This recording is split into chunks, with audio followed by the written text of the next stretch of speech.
Bienvenue dans ce nouvel épisode de Sans Stress Podcast, votre nouveau podcast préféré, co-présenté par ma propre personne, Monsieur Léo Sartel, et mon ami de toujours depuis quelques années, Nicolas Piermas. What's up, what's up? Parce qu'avant on n'était pas amis, mais c'est comme si on était des amis de toujours, non? Oui, 100%. D'ailleurs, en tant que bon ami, j'aimerais te dire que j'ai remarqué que tu dis cet épisode de Sans Stress Podcast, et je sais pas si c'est français de faire ça, mais j'ai l'impression qu'au Québec, on dirait du Sans Stress Podcast. Il y a déjà un clash culturel. C'est déjà un clash culturel vraiment très imposant. N'hésitez pas à nous dire si on devrait dire de Sans Stress Podcast ou du Sans Stress Podcast. Techniquement, je pense que si on parle du podcast Sans Stress, ça devrait être du. Mais... Encore une fois, le Québec parle mieux français que la France, hein? Tout le monde commentait ça. Alors, vraiment pas. Vraiment pas. Si j'ai un truc à dire, c'est que vous choisissez vraiment de mettre le, là, du, de, comme vous voulez. Il n'y a pas de logique. Ça respecte pas ce qui est écrit dans le dictionnaire. C'est la McDonald's. Vous les Québécois, vous. La McDonald's n'a jamais été entendue dans la province du Québec. That's complete cap. Et quand tu parles, c'est qui vous? C'est vous les joyeux habitants de la province du Québec. Donc tu généralises. Ouais. Donc tu t'apposes des critères à des groupes sans catégoriser, individualiser les gens dans le fond. Les gens ne sont pas leur propre personne. Ah ben t'es raciste. Ouais, mais que des Kebs. Ça va, ça passe. Je pense que non, les Québécois c'est pas des personnes sur qui on peut taper facilement. Vous avez quand même beaucoup de bons traits, mais voilà. Merci faut bien. Léo. Une chance que t'es là, une chance que. Ouais. C'est parce que, en fait, je sais pas si t'es déjà allé au Québec, mais les gens là-bas sont tous super gentils, quoi. Ouais. Tu te demandes ton chemin, ils te l'indiquent. Je suis jamais allé, mais j'ai entendu parler de cette légende. Ouais, apparemment. Vraiment gentils, les gens du Canada. Gentils, mais moins compétents. Non, je rigole, c'est pas les Québécois, mais aujourd'hui, on va commencer ce podcast par notre premier sujet du jour, qui est un sujet canadien, du coup, qui est le sujet de la CFL. Qu'est-ce que la CFL, Nicolas Piermas? Oui, donc la CFL, c'est la deuxième meilleure ligue de football au monde. Okay? Bon, football américain. Football américain, bien sûr. Certains pourraient débattre, en fait, que c'est peut-être la USFL, c'est peut-être la XFL, mais comme c'est des ligues qui sont assez temporaires pour l'instant, qui jusqu'à maintenant n'ont pas prouvé qu'ils sont capables d'être établis à long terme, on dirait que la CFL est le deuxième meilleur niveau de football américain. Donc, si on voudrait le comparer au football association, Léo, on parlerait de... Je sais pas. Bon, ben moi, je vais te le dire, espèce d'inculte. Il y a la ligue, je pense que pour beaucoup de monde dirait que la Premier League est la meilleure ligue du monde. Et ensuite, c'est un débat entre la ligue allemande ou la ligue espagnole. Donc, on se situe à peu près là. Okay. Bon, je vous entends déjà me dire, mais Nicolas, il n'y a pas autant de monde qui joue au soccer, c'est pas autant international. Certes, il y a moins de monde qui joue, il y a moins de monde qui compétitionne pour ces postes de joueurs professionnels, mais il y a beaucoup moins de postes. Donc, je vous dirais qu'en termes de ratio, ça revient au même, même niveau de difficulté. Donc, voilà, on parle de la deuxième meilleure ligue au monde. Aujourd'hui, c'est le Combine. D'accord? Cette semaine, c'est le Combine national. Donc, les meilleurs prospects canadiens, donc les meilleurs recrues potentiels canadiens, les meilleurs espoirs, sont regroupés pour faire toutes sortes de tests. Des tests comme le T-test, le 40, le L-test, le saut vertical, le saut horizontal, donc des tests d'aptitude physique pour être bref, et des tests footballistiques. Okay? Donc, comment tu cours tes tracés pour un receveur, comment tu couvres quelqu'un pour un demi-défensif ou un DB, etc. En gros, pour résumer tout ça, tous les jeunes qui sortent de l'université, qui étaient en dernière année d'université par exemple, ou alors quelques prospects internationaux aussi. Par exemple, moi je connais un gars qui vient de Madrid, qui là en ce moment aussi a fait le Combine, un gars qui est joué dans l'ELF, la Ligue européenne de football américain, et ils partent, ils vont tous au Canada, dans une ville, là c'est où en ce moment ? C'est à Edmonton, le Combine national. Donc Edmonton qui est au Manitoba. C'est voilà. En Alberta. En Alberta, Edmonton. Il savait, hein, c'était pour vous tester. Ah oui, bien sûr. En tant que président du Canada, Nick savait très bien ce qu'il était en train de dire. On dit premier ministre. Ouais, c'est vrai. En tant que roi du Canada, voilà, c'est tout nouveau poste. Voilà. Et du coup, ils partent tous quelques jours là-bas et ils vont passer des tests, donc différents tests vraiment très physiques, savoir comment ils courent, savoir comment ils changent de direction, s'ils sautent haut, s'ils sont forts physiquement, etc., etc. Et voilà, et c'est en ce moment, et du coup, c'est trop cool. Et moi, en tant que qu'Européen, en tant que Français qui aime le foot. Et t'as vu, je connais quelques gars, toi aussi je me doute que tu connais des gars qui sont là-bas en train de passer les tests. C'est ça qui est cool, parce qu'en vrai, quand il y a les combines NFL, c'est cool, c'est des gars qu'on voit à la télé ou quand on regarde la NCAA et tout. Mais là, la plupart du temps, chaque année, en tout cas ces dernières années, au combine CFL, il y a des gars qu'on connaît personnellement. Toi, t'as des coéquipiers, c'est encore mieux. Ouais, non, vraiment, c'est la beauté du combine CFL, c'est que it's closer to home parfois. Puis, Léo, tu l'as bien dit, il y a des prospects internationaux, des prospects canadiens, peu importe où ils ont joué. Mais il n'y a pas de prospects américains, c'est très important. Les Américains dans la CFL peuvent seulement être signés par négociation et en tant que free agent. Donc, ils sont exclus de ce combine. Donc oui, comme Léo a dit, parfaite opportunité de voir des gens, soit qu'on a suivi toute notre vie, soit qu'on a côtoyé, que ce soit en Europe, ici, même en ce moment, il y a des prospects japonais, c'est vraiment cool, de la X-League d'ailleurs, une ligue là-bas, qui sont en train de faire ce qui est en gros le plus gros entretien d'embauche de leur vie. Ouais, totalement. Exact. Et en tant que fan de football, nous, mais aussi beaucoup d'entre vous qui sont en train d'écouter, on aurait envie de voir ce plus gros entrevue de leur vie. Mais totalement, Nick. Mais du coup, comment on fait pour voir ça? Ben, en fait, il y a une option et une seule, c'est se rendre à Edmonton, Alberta, puis de rentrer dans l'établissement, parce qu'à part ça, il n'y a pas de live stream, il n'y a pas d'application, il n'y a pas de site internet, il n'y a rien, mon frère. Il n'y a que des posts sur Instagram. On est en 2023. Toi et moi, on est à deux continents, dans deux continents différents, séparés par un océan. On est en train de faire un podcast par les joies d'Internet. La pandémie nous a montré qu'on peut se faire diagnostiquer sur Internet, on peut plaider au tribunal sur Internet, on peut faire nos cours universitaires sur Internet, mais la CFL ne peut pas streamer son putain de combine national. Est-ce que ça paraît que ça mérite? Non, mec, pas du tout.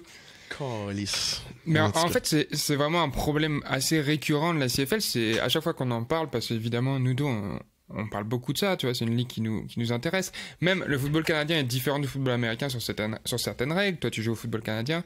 C'est cool de regarder. En plus, le truc le plus cool, c'est qu'on a des potes qui jouent dans la CFL. Beaucoup plus qu'on a de potes qui jouent dans la NFL. Exact, parce que la CFL est une ligue à ratio. Les Européens que vous connaissez peuvent être plus familiers avec ça. C'est dans beaucoup de ligues européennes de plusieurs sports, c'est normal d'avoir des ratios par rapport aux nationalités, européens ou non, domestiques ou non, etc. Exact. Et justement, il faut un certain nombre de Canadiens. Et maintenant, il y a des places réservées pour les internationaux, donc les non-canadiens et non-américains. Donc oui, c'est une ligue où grâce à ça, on va avoir beaucoup d'amis et beaucoup d'Européens aussi. Beaucoup de connaissances, beaucoup d'amis et beaucoup de monde certaines personnes qui peuvent écouter ce podcast ont côtoyé, joué avec, joué contre, entendu parler d'eux. Donc voilà. Donc c'est cool à regarder, c'est cool à voir, mais déjà à regarder, c'est compliqué. C'est assez compliqué. Là, cette année, ils ont enfin mis en place un Game Pass qu'on peut prendre et payer à l'année. Et du coup, en tant qu'Européen, on peut streamer les games. Et encore pas toutes les games, parce que c'est ça qui est fou avec la CFL, toutes les games ne sont pas retransmises. Alors que le LF, par exemple, la Ligue européenne, qui est beaucoup plus récente, beaucoup moins grosse en termes d'argent, en termes de joueurs, etc., toutes les games, elles sont streamées, tu vois. Pas toutes les games passent à la télé, c'est cool déjà qu'il y en ait qui passent à la télé, mais au moins elles sont toutes streamées. Là, la CFL, si les games ne passent pas à la télé, la plupart du temps, elles ne sont pas streamées en ligne. Donc, je dois t'arrêter là, Léo. Je suis d'accord, je pense que tu t'es trompé dans un petit truc. Oui, la majorité des games ne sont... excuse-moi. Ce n'est pas toutes les games qui sont streamées, mais toutes les games passent à la télé en CFL. Et c'est là, justement, que peut-être le modèle est un peu arriéré. Les seules games qui vont parfois pas passer à la télé, c'est des games de pré-saison. Mais chaque game de saison régulière et chaque game de playoff, sans exception, CFL, passe sur TSN, qui est leur broadcaster officiel. TSN, pour ceux qui ne sont pas familiers, c'est le ESPN canadien. Donc, tout le monde connaît ESPN. C'est la première chaîne de sport, c'est la première chaîne de sport canadienne, quoi. C'est ça. Par contre, ça reste une chaîne privée. Ça reste une chaîne qu'il faut aller chercher avec un distributeur câblo-diffusion. Oui, maintenant, depuis que récemment, tu peux aller chercher un abonnement directement avec leur site web. Mais they're lacking en termes de médias modernes. Puis c'est là, comme tu dis, le LF passe pas constamment à la télé, mais si tu prends leur Game Pass en ligne, tu as accès à tous leurs matchs. Ben, la CFL, si je comprends bien, il peut avoir des matchs qui sont pas streamés nécessairement. Exact. Et c'est là que, en général, le football canadien parfois manque de modernisation et manque de vision vers ce qui est les technologies du futur et la consommation de contenu multimédia en 2023. Là. Donc, c'est sûr. Mais aussi, on a déjà eu cette discussion, mais la grande part de marché de la CFL et les gens à qui ils veulent plaire, entre guillemets, c'est les personnes un peu plus âgées, qui sont engagées avec leurs équipes depuis des années, parce que les jeunes, la jeunesse regarde beaucoup de football américain, c'est facile d'accéder à la NCAA, à la NFL, 100%. donc moins à la CFL, il y a un peu moins d'attache à soutenir son club canadien, et du coup ils vont chercher les personnes un peu plus vieilles, de 40 à quelques années de plus, pour leur vendre des passes de saison, pour leur vendre aussi des abonnements à la télé. Parce qu'en vrai, chez les jeunes, il n'y a plus beaucoup de gens qui ont le câble. Tu vois, toi, tu es étudiant. Est-ce que tu as le câble chez toi? Est-ce que tu as la télé payante? Absolument pas. On a le câble dans ma maison familiale, mais on n'a pas le câble à l'appartement où je vis la majorité de l'année pour mes études parce que financièrement, ça fait pas de sens. Puis l'intérêt n'est pas là pour nous, tu sais.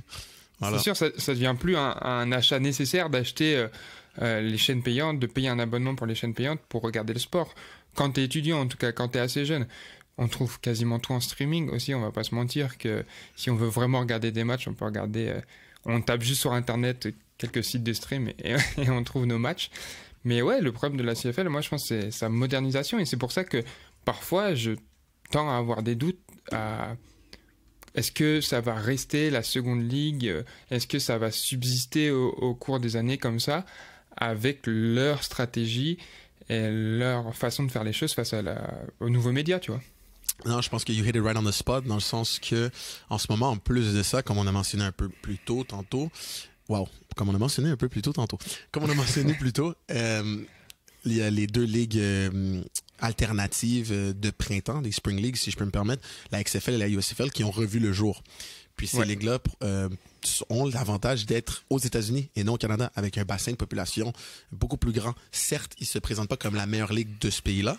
Ils sont clairement des ligues alternatives, des ligues qui ne jouent même pas au même moment, mais ils ont quand même un avantage d'avoir un bassin potentiel de consumer 10 fois plus élevé que le bassin canadien. Puis on le voit en ce moment, dans la dernière... juste là, avant que ces ligues-là commencent, là, il y a quelques mois, parce qu'ils ont commencé juste après le Super Bowl. La XFL a commencé un peu avant la USFL, mais bon, les deux sont en pleine saison en ce moment, si je ne m'abuse. On a vu plusieurs joueurs CFL signés, dont des Canadiens pour la première fois, parce qu'il faut savoir que la XFL avait essayé pendant... et s'était relancée. C'est une ligue qui a commencé dans les années 90. Elle s'est relancée un peu avant la COVID. La COVID l'a fait arrêter. Mais c'est son second shot là, dans les années 2020. Ouais. Puis il y avait... Ce que beaucoup de monde disait, c'est... Oui, il y a eu quelques signatures CFL à leur premier recommencement, mais c'était des backups CFL, puis c'est tout le temps des Américains qui veulent rentrer chez eux. Mais là, il y a des gars comme Herji Mayala, par exemple, qui est un Canadien de renom dans la CFL. Puis il faut savoir qu'un starter canadien en marché CFL, ça vaut beaucoup parce que il y a moins de starters canadiens dans une équipe que de starters américains. Tu as seulement besoin de faire start 7 Canadiens. Et les équipes, normalement, ne font que start 7 Canadiens. Et il a signé pour une équipe USFL. Donc, il y a une véritable menace à la Ligue canadienne. Et certes, on a un bassin de gens plus vieux qui est acquis, surtout dans les provinces de l'Ouest. Donc, BC, Alberta, Manitoba, etc. Mais il faut aller chercher justement cette jeunesse qui, en ce moment, n'est pas fan de la Ligue canadienne de football, malgré qu'elle est fan de football. Oui, c'est sûr. Et pour ça, il faut innover. Et ça, ils le font pas. Et quand on voit la ligue principale, la plus grande ligue, celle qu'on devrait suivre, mettre leur match du jeudi sur Amazon Prime, ou le service de streaming d'Amazon Prime, j'oublie. C'est Prime Video. Prime Video, merci. Amazon Prime Video. Ça, it should ring a bell, si je peux me permettre, en bon franglais montréalais, mon ami. Ouais, c'est sûr. Ça devrait alerter la CFL et ils devraient commencer à s'implanter dans les nouveaux médias. Ils ont déjà du retard. Tu vois, la saison dernière, ils ont enfin commencé à poster les highlights du match en même temps sur Instagram. Donc, tu te dis, pour nous qui suivons la NFL, ça fait des années qu'ils font ça. Et c'est très récent dans la CFL. Et par exemple, l'USFL, donc, qui est une des nouvelles ligues américaines, eux, ils viennent proposer des choses pour justement parler à cette audience un peu plus jeune. Par exemple, tu as cette option de pouvoir regarder le match avec le mic'd up d'un joueur. Il y a des joueurs qui sont mic'd up et tu peux écouter le match avec le son que du micro du joueur. Donc ça, c'est cool. T'as les caméras sur les casques, t'as les trucs comme ça. Ça vient apporter un renouveau médiatique, un nouvel angle. Ça permet de tester des choses qui vont pas s'implanter de suite ou peut-être jamais s'implanter dans la NFL parce qu'on connaît la NFL, c'est une ligue qui est là depuis des années. Elle est ligue américaine. Elle reste dans leur tradition. Le but, c'est de faire de plus en plus d'argent, mais pas de faire des changements brusques. On teste pas trop de trucs qui sont qui tout double, parce que ça pourrait faire perdre beaucoup à la ligue. Et du coup, c'est cool d'avoir ces petites ligues un peu plus mineures, entre guillemets, les ligues de printemps, pour essayer des nouvelles choses. Et moi, je trouve ça trop cool de pouvoir faire ça et de tester ça. Et ça manque dans la CFL d'une modernisation des médias. 100%. Bon, Léo, je pense qu'on a fait le tour par rapport à ça, puis on est d'accord, en espérant que quelqu'un à la CFL va voir ça et faire un changement ou me dire que je vais jamais être drafté et que je devrais fermer ma bouche. Parfait. On va rester dans le football un peu, mais je vous promets, guys, c'est les derniers sujets de football aujourd'hui. On va pas que parler de football. Mais Léo, le peuple demande parce que justement, au dernier épisode, on avait demandé à quelques personnes de nous écrire. Puis certains m'ont écrit. C'est complètement faux. Le premier épisode est pas sorti. Mais moi, je demande, est-ce que qu'est-ce qui s'est passé en fait avec la Fédération française de football américain et la règle des knee pads? Tu en avais fait part sur les réseaux sociaux. Je vais te laisser détailler de quelle règle je parle là, pour ceux qui savent pas de quoi on parle. Mais qu'est-ce qui s'est passé avec ça? Est-ce que c'est de l'avancement? On sait que tu avais pu parler un peu avec des représentants, peut-être même une rencontre avec des arbitres. Tell us what's going on. Ok, donc la FFA, qui est la Fédération française de football américain, qui, quand on parle de médiatisation, essaye, on parlait de ça juste avant, essaye de faire de mieux en mieux. Mais voilà, il y a aussi des problèmes. De toute façon, dans toutes les ligues, il y a des problèmes. Qu'est-ce qui s'est passé? Quelques semaines avant le début de notre saison, donc première division en France, les divisions 3 et 2 ont commencé. Je crois que c'était une semaine avant ou 2 semaines avant. Et j'ai eu beaucoup de retours dans mes DM, étant entre guillemets une figure publique du football en France, de joueurs qui se plaignaient de « ouais, j'ai commencé mon premier match et je me suis fait exclure du match, je me suis fait sortir, mon équipe elle a perdu des time-out, des temps morts, etc. parce que les arbitres, ils s'acharnaient sur nous pour nos knee pads. » Donc knee pads, c'est une protection de genou. Il faut savoir qu'au football américain, on a des protections obligatoires, le casque, les épaulières ou les épaulettes, pour mes kebs préférés. On a aussi des protections obligatoires sur le pantalon. Donc on a un protège-coccyx, des protège-hanches, des protège-cuisses et des protège-genoux. Sauf que, en fait, la ligue française et je dirais européenne, parce que c'est des consignes de l'IFAF qui est International Federation of American Football, donc la fédération internationale, a appuyé cette saison dans leur texte de faire un point d'emphase et de vérifier absolument les genoux qui doivent recouvrir l'intégralité des genoux à tout moment. Sauf que nous, en tant que joueurs, que ce soit pour des raisons de confort ou de flow, de swag, c'est chiant. C'est pas quelque chose qui est possible quand tu cours, que tu cours en short ou que tu cours avec un pantalon de foot, tu te rends compte que ce qui protège les jambes et les genoux, ça remonte parce que tu lèves les genoux quand tu cours. Tout ça est passé et moi j'ai reçu pas mal de messages, je me suis dit ok, j'ai une voix, j'ai la chance de représenter quelque chose, je peux en parler. Et du coup j'ai décidé d'en parler publiquement sur Instagram. Est-ce que c'était la meilleure des choses à faire? Peut-être pas, mais j'ai fait une story sur Instagram en appelant en fait la fédération française à réagir en leur disant que c'était pas normal qu'en NCAA on ait le droit de jouer avec des pads un peu plus haut que les genoux et que nous en France qui suivons quasiment exactement les mêmes règles que la NCAA, on n'ait pas le droit de faire ça et qu'on soit sanctionné sur ça et que les arbitres se concentrent uniquement sur ça. C'est pas comme si on était une ligue hyper en place avec des arbitres irréprochables, etc. Le foot a du mal à se développer aussi par le manque d'arbitres en France. Donc c'est des gens qui sont là pour agir pour bien à la base et pour faire développer le foot. Mais là, cette saison, ils se concentraient vraiment sur un truc qui pour moi était insensé. Du coup, j'ai eu la chance d'avoir un call avec la Fédé. On a discuté tout ça des genoux. Et ils ont dit qu'ils allaient essayer de changer les choses parce qu'ils comprenaient que c'était une ligue pour les joueurs aussi. En vrai, on n'est pas payé. On ne peut pas avoir des amendes pour les genoux. En NFL, s'ils n'ont pas les genoux sur leurs genoux, ils ont des amendes. En NCAA, maintenant, ils ont une règle où en fait, tu n'as pas besoin d'avoir les pads sur les genoux. Il faut juste les porter, mais même si au-dessus... Excuse-moi de te couper. Tu as dit en NFL, ils ont des amendes s'ils ne portent pas leurs pads sur les genoux? Ouais.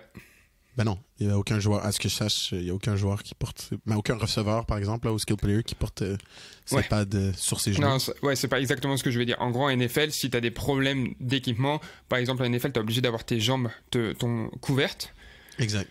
Et ben là, tu prends des amendes, tu vois. Voilà, mais on est d'accord que dans toutes les ligues du monde, ou presque, c'est toléré d'avoir tes knee-pads par-dessus les genoux.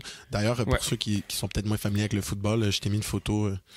si on peut l'en montrer. Ouais, du coup, la fédération, on a discuté. Et ils m'ont dit qu'ils allaient faire quelque chose pour changer ça. Finalement, on est à la week 5, week 6 du championnat en France. Et c'est de pire en pire. En vrai, c'est de pire en pire. Les arbitres, ils sortent les joueurs. À peine tu te fais plaquer, ils sont là, ils te crient dessus parce que ton pad n'est pas droit, parce que ta backplate est un peu remontée, ton maillot, etc. Donc ça devient de pire en pire. C'est un peu compliqué de jouer. Et je pense que s'il n'y a pas quelque chose qui est fait, c'est un peu drastique de dire ça. Mais même si c'est que l'équipement, même si c'est que un détail, entre guillemets, ça crée déjà que la Ligue française devient de moins en moins compétitive et surtout attractive pour les joueurs, avec le LF, la facilité d'aller jouer à l'étranger. Par exemple, en Suisse, peut-être le niveau est un peu moins bon globalement, mais tu peux être, si tu es assez bon en France, tu peux partir jouer en Suisse et être payé, partir jouer dans d'autres pays et être payé. Tout le monde ne peut pas se permettre de partir, etc. Mais il faut rester attractif à un moment. Et là, les gens qui viennent voir, ils se retrouvent à attendre avec des temps morts de 6 minutes pour les arbitres qui décident est-ce qu'on le sort pour ses pads, etc., etc. Ça tue la dynamique du jeu. C'est pas agréable en tant que joueur de devoir se concentrer sur ça entre chaque jeu, alors que nous, on a juste envie de jouer au foot, s'amuser, monter le niveau du foot en France. Et voilà, moi, je trouve ça triste. Mais par exemple, tu vois, quand on a joué contre le Flash, il n'y a pas eu une remarque sur les équipements. Si le t-shirt il dépassait un peu, si les genoux ils n'étaient pas sur les genoux, ils s'en foutent. C'est quasiment comme si c'était dit, c'est un gros match, c'est les deux plus grandes équipes, on laisse ça aller, on joue au foot. Totalement, et c'est totalement ça. Le match était beaucoup plus dynamique, beaucoup plus plaisant à voir. Et dès qu'on joue contre une équipe, entre guillemets, un peu moins forte, c'est là où ils viennent s'acharner.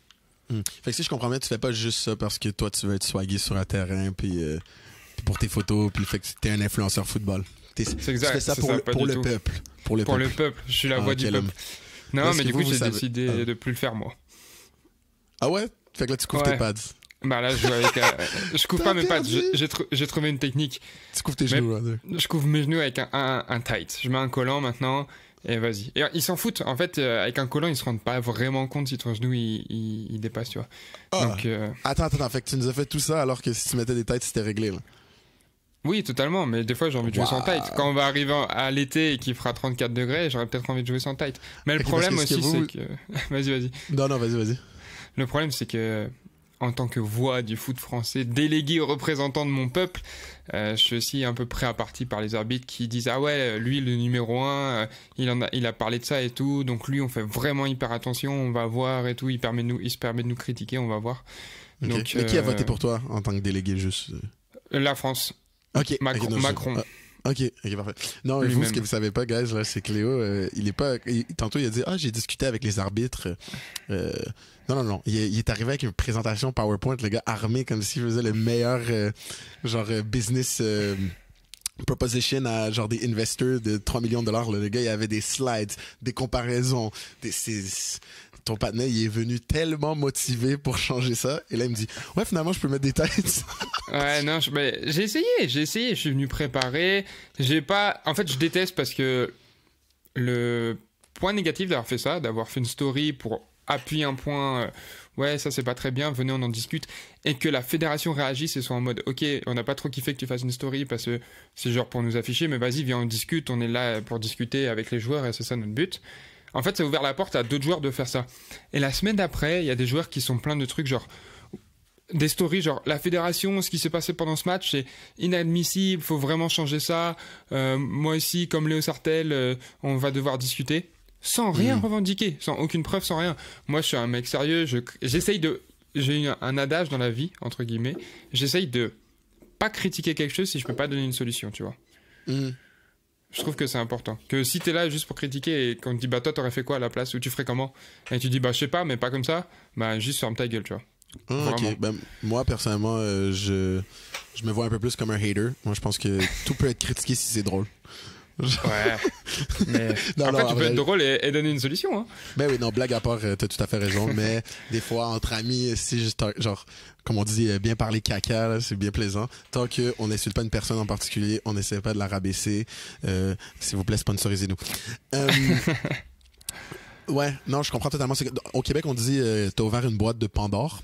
Je sais pas si vous dites ça en France. Bah en fait, je connais l'expression la boîte de Pandore, mais la boîte de Pandore, c'est t'ouvres et tu meurs normalement. Ah, ok, ben nous, c'est en voulant dire, genre, t'as ouvert une boîte puis qui sans fin, qui ne se refermera plus. Donc, en faisant ça, t'as comme... t'as créé comme un mouvement de remous qui va peut-être abuser, qui délégitimise ton point initial. Totalement, c'est ça. C'est un peu dommage, mais voilà. Puis moi, je vais pas dépenser toute mon énergie non plus dans cet argument avec la fédération des arbitres. J'ai fait ce que j'avais à faire. Maintenant, ils veulent pas bouger. Je peux pas tout contrôler. On essaye de développer le foot en France de ma façon, de mon côté. Je fais mon max. Si eux, ils veulent ralentir tout ça, c'est leur dos. Je comprends. En parlant de sorties médiatiques d'athlètes de haut niveau qui ont mal tourné, au niveau, je suis gentil avec toi, mais bon. Puis mal tourné, c'est-à-dire, t'as prévu que je tourne mal? Non, mais qui ont pas... qui ont créé des mouvements, des mauvaises choses, quoi, disons. Ça nous amène à notre prochain sujet, Léo, Ja Morant, qui a dernièrement fait beaucoup de remue médiatique. Je sais pas si j'ai le droit de dire remue médiatique. Bon. Ouais, si, totalement, remue médiatique. Ja Morant qui a fait les nouvelles parce que deux choses. Ben, premièrement, il est allé dans un bar de striptease, un strip club, comme on dit. La chance. Oui. Les deux gars en couple, oui. Ouais, de ouf. Ja Morant qui est allé dans un bar de striptease, puis qui a fait un Instagram live où il a montré une arme à feu. Puis ensuite, peu de temps après, le bar de striptease a sorti une photo de lui à l'intérieur qui venait des caméras de sécurité où on le voit qui reçoit un lap dance d'une stripteaseuse avec, mon gars, t'as jamais vu autant de billets d'argent comptant sur le plancher, c'est ridicule. Ouais. Et ça a fait tourner dans les médias parce que ça faisait quelques temps que beaucoup de monde disait qu'il semblait faire un peu le gars de la rue. Ouais. Alors que apparemment il serait allé aux meilleures écoles, il venait d'une famille pas nécessairement riche, mais aisée. Middle class qui ont toujours... Et là, apparemment, là, on n'a vraiment pas fait notre recherche, ok? Nos recherches. Ici, c'est sans stress podcast. On n'est pas des journalistes, ok? On a fait ça sans stress. Mais c'est ça. Et là, un peu le Black Twitter, si je peux me permettre. Donc, pour ceux qui connaissent pas, le côté de Twitter qui est majoritairement utilisé par des Afro-Américains qui parlent de sujets qui les concernent un peu plus et qui souvent prennent ça au second degré. C'est très, très drôle. Je suis un grand fan de Black Twitter. Le traiterait un peu de goofy, là, un peu de que c'est ridicule ce qu'il fait, mais aussi de fraud. Donc, quelqu'un de fake, là. Je sais pas comment... Wow, les anglicismes. Et voilà, ça nous a sorti des excellents tweets comme Ja Morant, qui est maintenant Ja Warrant. J'ai pas. Un warrant, c'est comme un warrant pour ton arrestation, genre. Ok, c'est genre un mandat. C'est un mandat. Un mandat, exactement. Ja mandat. Okay. Donc, voilà. Et des clips, genre, où est-ce qu'on voit des jeunes, genre, dans une bande dessinée, par exemple, qui sont avec leur père. Oui, papa, d'accord. Merci beaucoup pour l'heure du thé. Tu diras à la domestique de faire mon goûter quand je reviendrai de l'école ce soir. Merci beaucoup. Sort de la porte d'entrée, ferme la porte. Yo, what's up, my G's? Let's go, gang shit. Ok, je vois. Okay, father. I'm darting off to pursue my educational prowess. Okay, son. Don't dilly-dally. I'll be home late. It's my bridge night. I'll see you later. Bye. Yo, what's up, B? How you feeling? What's going on? Et c'est ça, je voulais savoir ce que t'en penses. Est-ce que c'est légitime? Est-ce que c'est juste... On parle d'un jeune garçon qui a juste fait beaucoup d'argent et qui en profite. C'est quoi qu'est-ce que tu penses de ça? Mais déjà, Ja Morant, pour remettre dans le contexte, c'est le point guard des Grizzlies de Memphis en NBA. Donc, c'est un des meilleurs joueurs NBA actuellement. Vraiment, il a eu un impact impressionnant ces dernières années. Il faut savoir que l'histoire du gun, en fait, c'est genre la cherry on the cake, tu vois. C'est la cerise sur le gâteau. C'est parce que quelques jours / semaines auparavant, il était dans une histoire. Il avait apparemment une accusation d'avoir menacé un jeune de 17 ans avec une arme à feu. Okay, ça, 100%. Merci de venir compléter tout ce que j'avais oublié, c'est parfait. C'est ça, c'est le début de l'histoire. Donc apparemment, Ja Morant, je sais pas quel âge il a, je crois 24, 23. Je pense un peu plus jeune. Je vais aller checker ça. Check-moi donc ça. Et voilà, il a menacé un jeune de 17 ans. 23 ans. Pinpoint. 23 ans. C'est un 99. Comme moi. Stylé. Moi, je fais des podcasts dans ma chambre. Lui, il tire sur des gens. Bref. Et nous, on le juge. Et on le juge, voilà, c'est ça. C'est notre destinée. Il menace ce jeune. Ça sort dans les médias, dans la presse, sur Twitter, etc. Next Allegedly. Il a allegedly menacé ce jeune. Ça veut Très dire quoi? important. Ça veut dire il a. Apparemment, aurait menacé ce jeune. Ok, ouais. Non, mais c'est ça, Ouais. c'est ce que je disais, c'est des soupçons. Voilà, On sait très pas. important. Oui, On voilà. sait pas si c'est vrai. Bref, il y a ça qui sort dans la presse. Quelques jours après, match des Grizzlies. Célébration de Ja Morant. Pa. Gunshot. C'est vrai. Là, pour remettre en contexte, des gunshots avec ses doigts pour ceux qui regardent à Oui. la maison sans, Avec sans le son visuel. uniquement. Ouais, exact. Il n'était pas en pleine game NBA et a sorti son Glock comme il a fait au strip club. Non, cette fois, il a été un peu plus sage. Il a mis ses doigts en forme d'arme à feu, comme un petit garçon de 4 ans dans ton quartier, et a pointé envers ses adversaires. Voilà. Moi, ils font pas ça dans mon quartier, par contre. Ouais, mais Tonon-les-Bains, c'est un peu moins street que Laval 4-5-0, tu connais? C'est ça. C'est Voilà. pas l'Amérique du Nord. Exact. Bref, il fait ça. Attends, là, on va se faire attaquer. La France, c'est très street pour ceux qui sont pas à Tonon-les-Bains, ok, tous mes gars, mais Léo, c'est pas street pas en tout. Non, ton débat, c'est pas très street. Mais après, on n'est pas trop gun ici. C'est point, c'est pied-point. C'est MMA, tu vois. Autant au UK. Ok, c'est pour ça que Cyril Gann et tout ça, ils sont forts. Gros, c'est pour ça, Ok. c'est bagarre pied-point. Au UK, c'est assis des couteaux. En France, c'est pied-point et on laisse les armes à feu aux États-Unis. Ok. C'est À bon. Montréal, Et au c'est, Canada, sirop F-boy d'érable. Oui, sirop d'érable. Ça Voilà. se lance comme ça, des queues de castor. Non, surprenamment, moi aussi, j'ai toujours pensé qu'en Europe, il n'y avait pas de... On dévie de sujet complètement. C'est pas grave. On m'avait dit qu'en Europe, il n'y avait pas nécessairement des conflits armes à feu, mais après avoir côtoyé certains individus que je ne nommerai clairement pas, on m'a informé que non, il y en a plus qu'on pense, c'est juste moins médiatisé. Ouais, mais Ah. ça n'a rien à voir quand même par rapport aux États-Unis. T'avais la stat. En gros, les meurtres annuels de Marseille, qui est une des villes les plus meurtrières en France, c'est Marseille, ville chaude de France, à France Inter ce soir.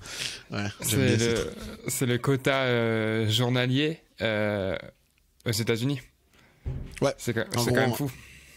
Pour mes Montréalais qui auraient compris, en un an à Marseille, une des villes les plus chaudes de France, il y a autant de meurtres à armes à feu qu'en une journée aux États-Unis. Après, oui, les États-Unis, c'est beaucoup plus grand en tant que pays qu'une simple ville, mais ça met quand même en proportion les choses. Là. Après, C'est sûr. aux États-Unis, on parle d'une population qui est armée par ses Ouais, droits c'est pour constitutionnels pour beaucoup de monde.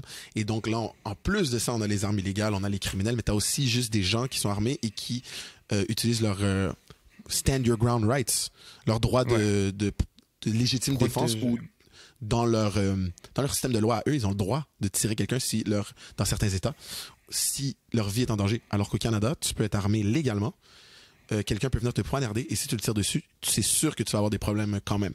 On n'a pas ce droit constitutionnel, nous. Après, suis ça pas arrive un pas trop avocat. parce que vous êtes, ça arrive pas trop parce que vous êtes super gentil au Canada. Je sais pas si tu savais. Ouais, non, il n'y a aucun conflit, c'est jamais arrivé. Non, jamais. Non, ouais, pour revenir sur Ja Morant, en tout cas, petit aparté sur les armes, mais Ja Morant, après ça, du coup, toujours dans les médias, ça parle, ouais, sérieux, il provoque, il est jeune, il est con, ça lui monte à la tête le succès. Boum, qu'est-ce qu'il fait? Petit live Instagram où il flex un gun en strip club. Clairement sous substance, on peut pas le confirmer, mais comme Ouais. soyons honnêtes, si tu te fies sur juste tes yeux et genre ton interprétation, il avait l'air bien sûr. sur quelque chose. Ouais. Et du coup, ça a été quoi sa suspension? C'est sûr, ça fait un petit moment qu'on l'a pas vu en NBA. Il a été suspendu 8 matchs, ce qui lui aurait fait, par estimation, perdre environ 640 000 US en salaire. Là, il est de retour depuis 2 ou 1 match, si je ne m'abuse, et tout semble aller bien. Par contre, l'investigation NBA est toujours en cours parce qu'il y aurait soupçon que l'arme à feu qui a été vue au strip club aurait été aurait peut-être pris l'avion avec lui la veille. Genre. En fait, aurait peut-être été avec lui lors de son voyage en avion pour se rendre à ce strip club-là. Et si c'est le cas, là, la NBA voudrait sévir un peu plus. Ok. Mais tout ça, en vrai, c'est un problème. Pour moi, de mon recul, c'est un problème d'entourage. C'est un problème d'entourage quand t'as un gros joueur comme ça, avec un potentiel comme ça. On parle d'un mec qui a vraiment un potentiel d'être genre une légende de la NBA, d'être un des meilleurs joueurs de la NBA. Il a fait le All-Star Team, etc., etc. T'as un problème d'entourage. T'es entouré des mauvaises personnes. Normalement, le succès, faut pas le laisser monter à la tête, tu vois. Ça lui manque d'une figure forte. je suis pas prêt à dire légende, mais c'est 100% qui serait la face of the NBA dans quelques années si les choses continuent à aller comme ils vont. Ça, c'est 100%. Je vais exclure le mot légende parce que je pense que pour devenir une légende de la NBA, on parle de championnat, on parle de répétition de succès en playoff, etc. Mais c'est sûr que pour l'instant, il pourrait être la tête d'affiche de la NBA, surtout pour les plus jeunes. C'est fou comment, juste, là c'est très anecdotique, mais en allant dans des courts NBA, allant dans des courts ici et là, que ce soit dans les gyms, dans des gyms intérieurs ou à extérieurs l'été au Canada, tu vois les petits velets de Ja Morant portent ses souliers, font ses célébrations, etc. Autant que il y a 5 ans, je te dirais que je voyais beaucoup de Steph Curry, tu sais, des petits enfants qui voulaient être Steph Curry. Là, j'ai l'impression que les petits enfants veulent être Ja Morant. Mais non, je suis d'accord avec toi en termes d'entourage. Moi, ce que je retiens de ça, c'est à quel point Twitter, c'est like on est là pour te sucer à la. Puis quand je dis on, genre la Twitter sphere est là pour te sucer pour tes succès et pendant ton ascension. Mais ils sont là pour se marrer dès ta descente. Ouais. Ça sort des photos de lui dans son uniforme de son école privée. Et ça montre après la photo de lui juste à côté en collage, genre avec le fusil. C'est comme les gens se moquent de lui. Ça dit que c'est Carlton dans Fresh Prince of Bel-Air qui veut maintenant faire le gars street. Alors que il y a d'autres personnes qui disent que ça se peut très bien que finalement il y aurait eu des recherches comme quoi non, finalement sa famille n'est pas si aisée que les gens le disent et qu'il est seulement allé aux meilleures écoles à cause du basket, parce que très tôt il était un bon joueur de basket, donc il avait des scholarships, etc. Donc. Mais après même il y a quand même une tendance ces dernières années un peu un wannabe, genre j'ai envie d'être un gars de la rue même si je viens pas de la rue, tu vois ce que je veux dire. C'est tendance, on va pas se mentir. Je pense qu'il y a aussi, je vais dire une phrase de vieux, j'ai l'impression d'avoir 60 ans quand je veux dire ça, mais l'influence du rap, où c'est un peu plus street, proche de la street, etc. Et du coup, il y a des jeunes qui sont pas du tout. Souvent, ça vient du même secteur, à école privée, etc. Genre, ils ont un peu honte d'être peut-être de cette sphère. Je pense qu'il y a moins de honte de nos jours à être d'un quartier populaire qu'il y a d'être d'une famille aisée, d'être allé aux meilleures écoles, qu'on ait payé pour notre voiture à 18 ans, etc., etc. Et du coup, je pense qu'il y a beaucoup de gens qui, entre guillemets, s'inventent une vie et ont envie d'être de la rue. Je suis d'accord, mais dans la culture de masse, réseaux sociaux. Je sais pas comment t'expliquer. Oui, totalement. C'est ça. Parce qu'à la fin de la journée, une fois qu'on tombe sur le marché du travail, on tombe dans les opportunités pour être dans les meilleures écoles, avoir accès aux meilleurs appartements, que autant ici au Québec qu'en France, et à différents niveaux, mais quand même, les gens qui sont issus de milieux plus aisés ont des incroyables avantages et ils sont bien contents de sauter sur ces avantages. Mais sur tout ce qui est pop culture, Internet, Twitter, podcast, comme on pourrait faire en ce moment, oui, c'est sûr que je pense que on est la première génération où le hip-hop est la forme de musique la plus consommée sur la planète. C'est plus juste certaines démographies, mais vraiment partout. On est la première génération où la culture hip-hop nord-américaine et même française, européenne, mais pas juste sa musique, mais bien son style vestimentaire, ses manies, sa culture, c'est la culture de la jeunesse pour beaucoup. Et donc, c'est sûr qu'il y a une glorification de ça pour certains qui sont peut-être un peu caves, selon moi. Et oui, ça peut mener à des excès comme ça. Mais pour Ja, selon moi, c'est pas le seul facteur. Il y a vraiment aussi le fait qu'il a 23 ans, il fait plus d'argent qu'il a jamais fait toute sa vie. Il a plus de succès qu'il aurait jamais cru avoir. Et, tu sais, on a vu cet exemple-là avec d'autres que c'était Johnny Manziel, par exemple, qui faisait le gars de la rue aussi, mais lui, c'était un peu plus style le gars de la rue, mais un peu plus blanc, si je peux me permettre, genre typique blanc, genre lui, c'était plus rockstar, alcoolisme, nanana, alors que Ja, c'est un afro-américain, il va peut-être aller plus style, tu comprends, des trucs un peu plus, tu comprends ce que je veux dire? Je comprends, mais ouais, non, comme tu dis, c'est très, ça reste une culture très internet, entre guillemets, tu vois, c'est qui on est sur internet et qui on est dans la vraie vie, parce que dans la vraie vie, tu rencontres moins, que ce soit dans ton travail ou comme ça. À l'école, des gens qui font genre qui viennent de la rue. Par exemple, il y a eu quelques semaines un truc assez marrant il y a eu un thread Twitter d'une Française qui disait que oui, elle s'était fait toute seule. Elle avait finalement arrêté les études après 1 an. Elle était partie en voyage. Elle était revenue, elle avait monté son entreprise. Voilà, que... malgré les problèmes qu'elle avait, etc., on se fait toute seule de la rue au succès. Et il y a des gars qui ont un peu enquêté et qui ont sorti genre des photos. Les enquêteurs. Exactement, tu connais. Et en fait, elle est de la famille Auchan qui est genre un des plus grands supermarchés en France, qui est la 3e fortune de France. Et elle est la petite fille du créateur d'Auchan, tu vois. Donc, elle a toujours été dans des écoles privées, ça a toujours payé pour ses voyages, etc., etc. Et voilà, c'est vraiment un... Ouais, moi, je veux faire genre que je me suis fait tout toute seule, ou alors que moi, je veux faire genre que je viens de la rue, alors que non. Et c'est pas grave, genre, soyez fiers de... Pour moi, c'est important d'être fiers d'où on vient, des racines, de notre culture. Puis tous, je pense que tous, à part Jackie Chan, on a tous envie que notre famille, nos enfants, ils soient riches, ils soient dans le bien-être, ils puissent aller dans des bonnes écoles, ils puissent avoir accès à un système de santé, ils puissent avoir accès à ce qu'ils peuvent, tout ce qu'on peut leur donner. Parce que voilà, c'est le but de chacun, je pense, de réussir et de pouvoir donner ça à nos enfants, tu vois. Et je disais pas Jackie Chan, parce que je sais pas si tu disais, mais Jackie Chan, il a annulé il donnera aucun copec, pas un centime de sa fortune à ses enfants. Genre, il a dit, non, tout ira dans des associations, moi je me suis fait tout seul, mon fils il se fera tout seul. Chiche. Ouais. C'est... Wow, ok. Non, je suis 100% d'accord avec toi. Bon, Jackie Chan ne l'est pas, mais pour la majorité d'entre nous, oui, notre but c'est de s'améliorer en génération en génération. Le but de mes parents, c'était d'arriver à un certain standard. Moi, mon but, c'est de le dépasser, que mes enfants, ils vivent encore plus aisés que moi, j'ai eu la chance de vivre. Je veux juste faire une petite précision. Je veux pas que ça... On dirait que j'ai insinué quelque chose tantôt en finissant avec Ja Morant et Johnny Manziel. Tout ce que j'essayais de dire, c'est que la culture de l'excès, quand quelqu'un a soudainement une abondance de revenus, n'est pas exclusive, selon moi, à la culture hip-hop et la culture afro-américaine populaire aujourd'hui. Et c'est ça que je voulais dire. Donc, Johnny Manziel, qui lui a eu la même chose, un boost de popularité et plus d'argent qu'il pensait jamais avoir, malgré qu'il est quand même né très aisé lui aussi. Il a fait plein d'excès dans l'alcool, dans la drogue. Et donc, c'est ça. J'essaie de dire que c'est pas le hip-hop qui crée ces excès-là. C'est simplement, les gens vont aller vers... Tu sais, lui, c'est un kid du sud du Texas. Il est allé dans des affaires un peu plus sud du Texas. Ja Morant, c'est un Afro-Américain, culture hip-hop. C'est sûr qu'il va aller dans... Dans la culture hip-hop qu'on glorifie souvent, c'est si t'es un baller, tu vas au strip club, tu lances des bills, t'as des jewelry, etc. C'est ça que j'essaie de dire. Et avant qu'on me cancelle, je suis moitié noir. OK? Je vous vois, là. Je vous vois arriver. De toute façon, en vrai, c'est réservé à personne.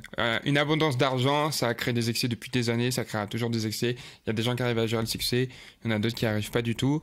Et voilà, ça n'a rien à voir, c'est jamais défini par ton ethnie ou par d'où tu viens en vrai. Des gens riches qui ont eu beaucoup d'argent, Moi, je connais des gens humainement, enfin, j'étais en contact, je dirais pas que c'est des amis, des gens qui viennent de familles aisées, qui ont 20 ans, qui ont 19 ans, et qui dépensent des 10 000 euros, parce qu'on est en France, 10 000 euros par mois pour aller en boîte de nuit, pour acheter de la drogue, pour faire des trucs comme ça, de papa-maman. Et pour moi, c'est des choses folles, genre, c'est des choses... C'est de l'excès, tout excès est fou. Mais t'es pas américain au dernier épisode? Si, j'étais américain, mais là, je suis revenu en France. Okay. Juste pour ceux qui suivent, je me dis qu'ils avaient posé des questions du peuple, moi. Non, 100%. Puis, encore une fois, la violence armée n'est pas exclusive à la culture hip-hop ou à la culture afro-américaine.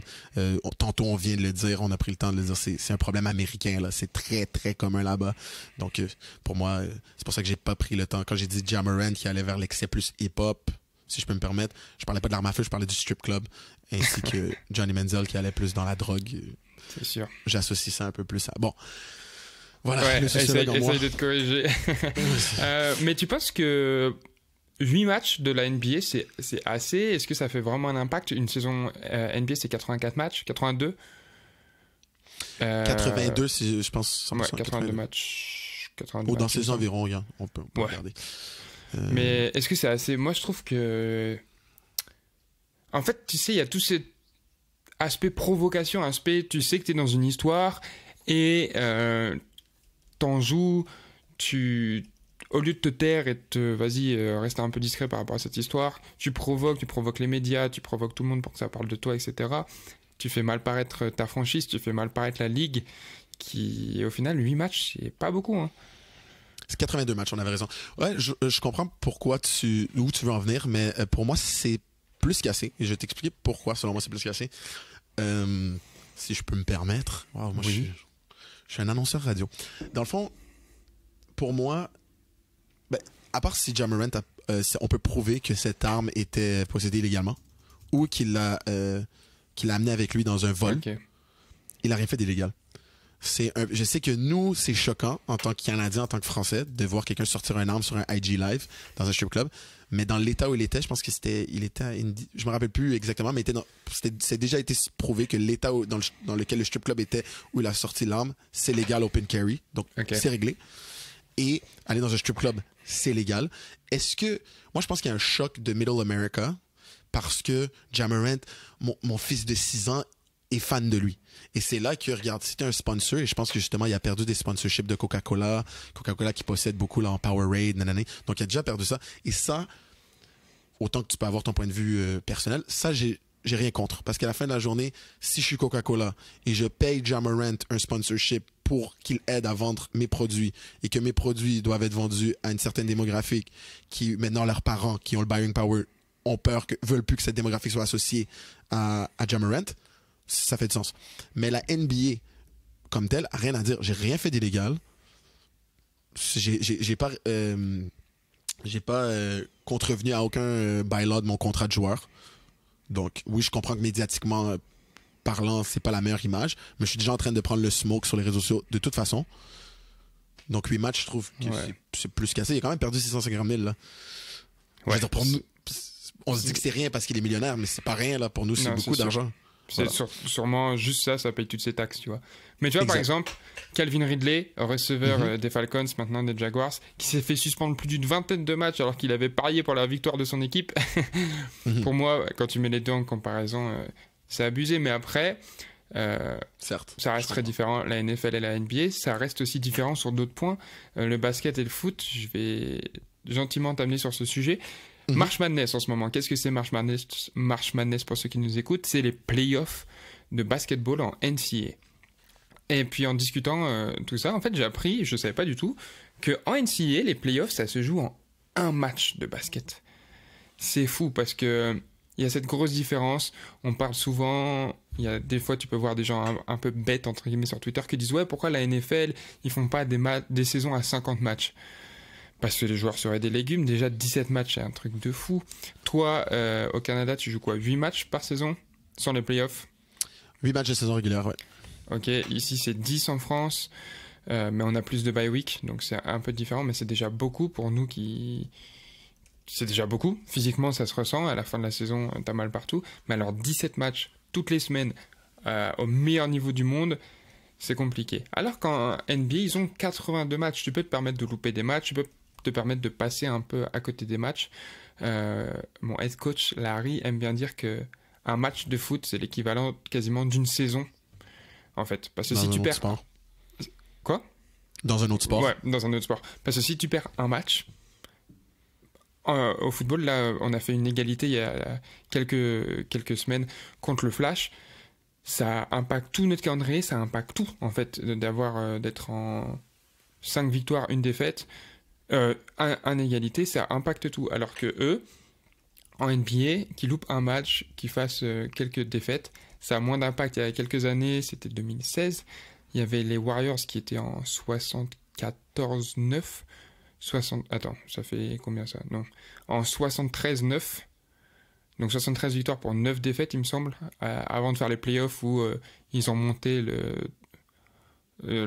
en Game 7, les Cleveland, ils ont gagné avec les LeBron James, etc. C'est une des meilleures saisons de l'histoire de la NBA. Et pourtant, ils avaient quand même 9 défaites. Une saison avec 9 défaites au football américain, tu fais rien. Mais vas-y. Non, mais j'attendais ta question. Non, ouais, du coup, c'est assez fou cette différence. Toi, tu penses que le format March Madness comme ça au basket, avec un match, tu t'es éliminé, suffit de mal commencer, tu loupes 2 paniers au début, première mi-temps, parce que maintenant c'est des mi-temps en NCAA, tu loupes 2-3 paniers, ton match, c'est compliqué. Hein. Ouais. Ben, premièrement, je pense que quelqu'un qui te demande pourquoi on joue pas 50 matchs au football américain, c'est vraiment quelqu'un qui a jamais joué au football américain, qui a jamais même jouer au flag, là. Genre, t'es complètement déconnecté de ce qu'est ce sport, de la préparation que ça prend, du fait que c'est un sport, c'est pas un sport d'improvisation, c'est vraiment un sport où on se prépare d'avance, où on crée un cahier de jeu relié aux tactiques de l'adversaire, etc. Donc, ça, j'ai même pas besoin d'expliquer pourquoi ce sport se joue une fois par semaine et peut pas se jouer plus que genre 3 mois dans ton année, là.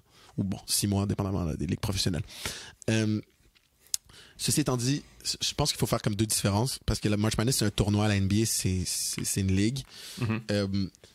Déjà, malgré que un match de basket singulier est beaucoup plus relaxant pour le corps, pas relaxant, mais est beaucoup moins difficile pour le corps qu'un match de football singulier. On est d'accord, il n'y a pas de contact. C'est un sport qui est moins destructeur pour ton corps en général s'il n'y a pas de blessure. D'accord. Donc, mais déjà, 82 matchs NBA, c'est beaucoup. Si je me trompe pas, c'est la ligue au monde qui en joue le plus. Et on parle tout le temps de la transition entre les top joueurs NCAA ou les top joueurs d'ailleurs qui vont devoir rentrer dans un full NBA schedule de 82 matchs, puis à quel point il va falloir qu'ils s'adaptent en termes sur le long terme. C'est un marathon, puis bien s'occuper de leur corps, puis s'assurer de faire du recovery, etc.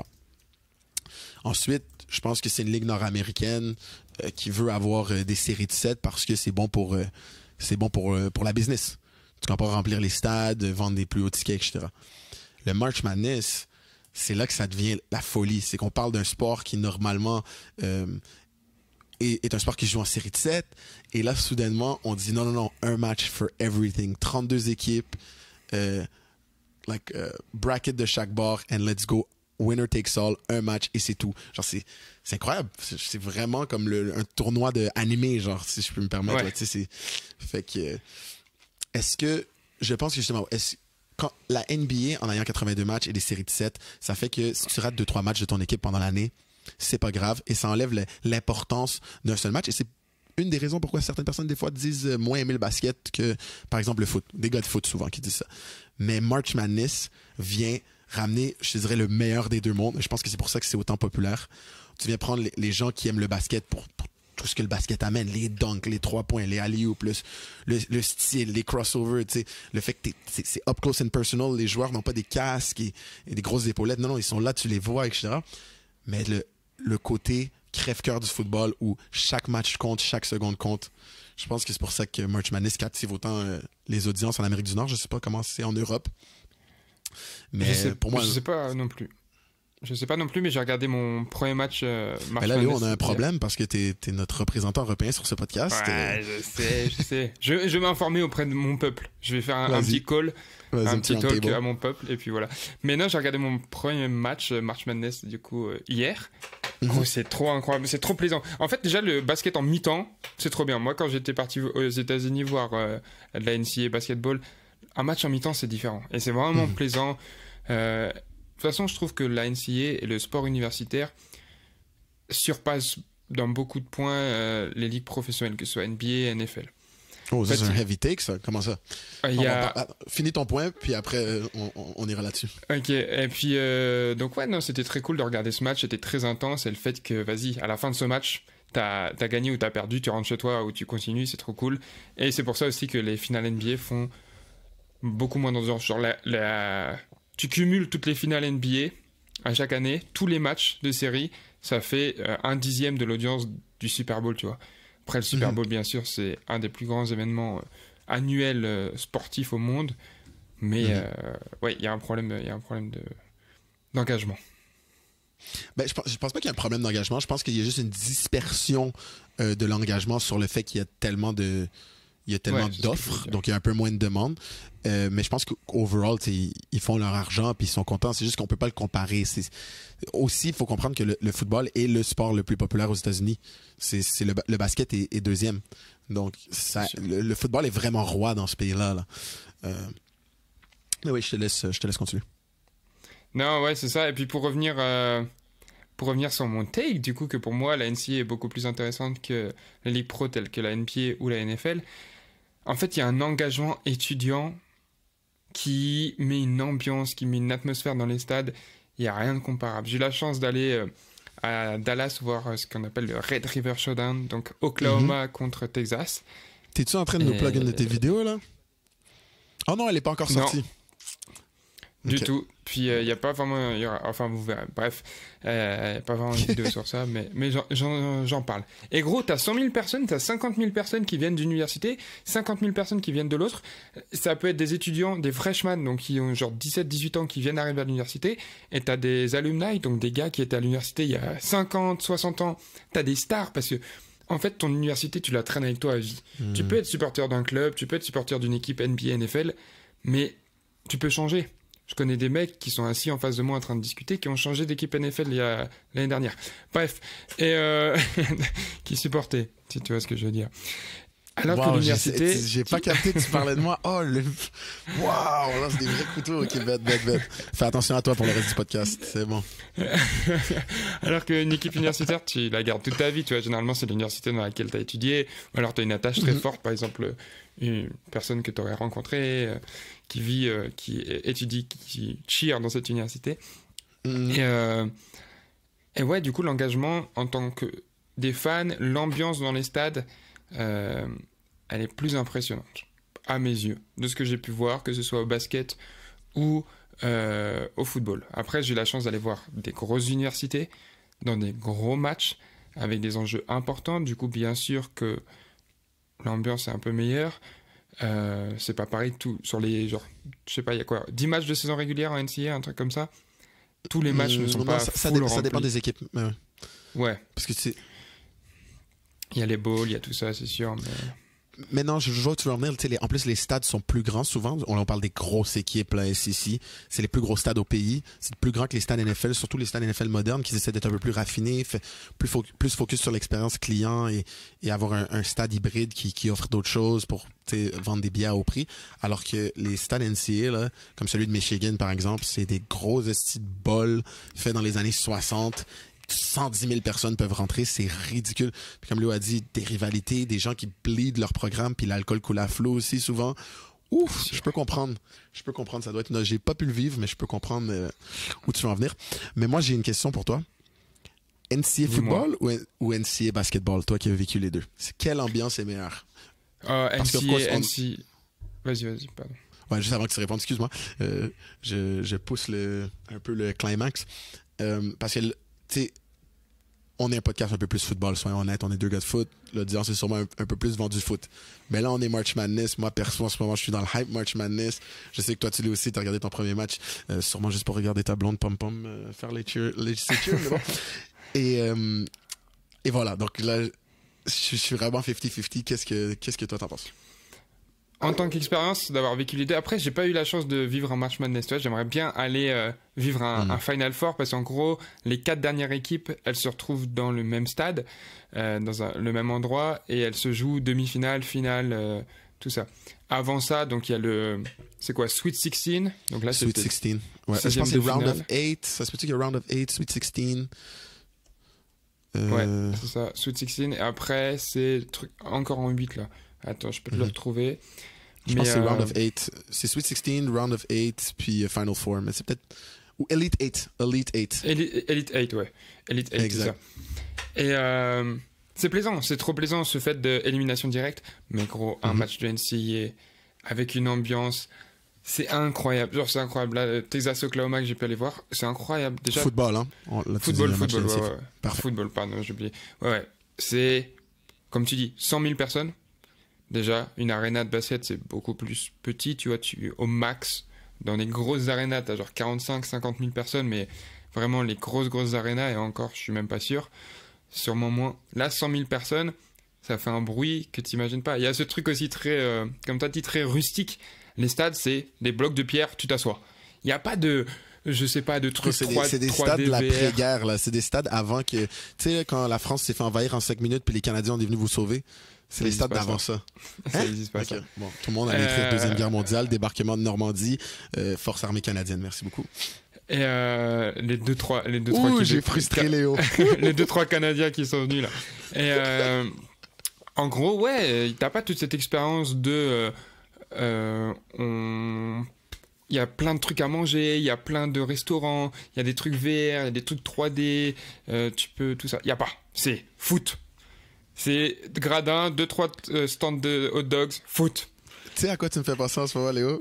J'agree à ton take, mais il faut que je rie de toi quand même. Ok, je suis 100% d'accord avec toi, puis j'ai hâte de le vivre. Mais en gros, tu dis, c'est du football à son état pur. Ok, et tu sais à quoi ça me fait penser? Quand on était en France, on a gravi la Dandoche, qui est une des montagnes, on a fait le rando. Puis moi, j'avais un speaker avec la musique.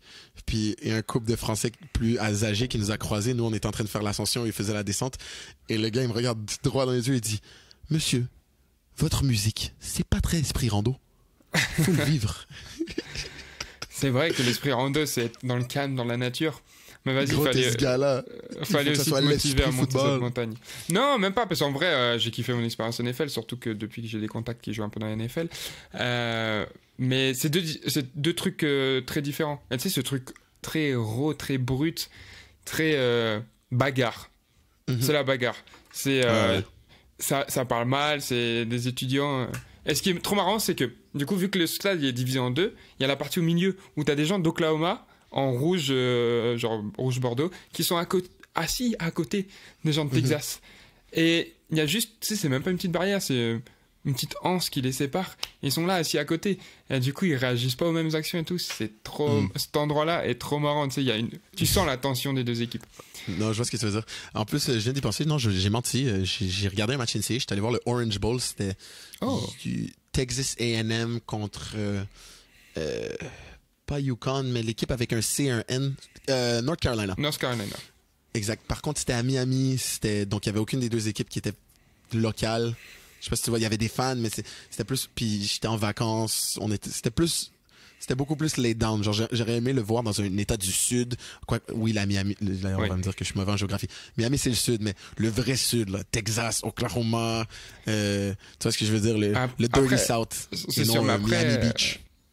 Ouais, Miami Beach, c'est tranquille. Mais après, le problème, c'est un autre problème. C'est les bowls, tu vois. Les bowls, c'est toujours plus tranquille. Plus ces deux équipes qui ont été sélectionnées, qui jouent juste pour le nom du bowl, entre guillemets. C'est ça, à part si c'est, of course, le bowl de championnat national. C'est ça, il n'y a que deux bowls qui sont vraiment pour les playoffs, qui sont les demi-finales. Sinon, en gros, toutes les équipes, elles sont sélectionnées, elles ont un match en plus pour plaire aux fans. Mais généralement, tu joues pas dans ton état. C'est des villes, des stades qui payent pour, par exemple, à Miami, au Hard Rock Stadium, c'est le Orange Bowl. Exact. Du coup, les équipes vont là-bas.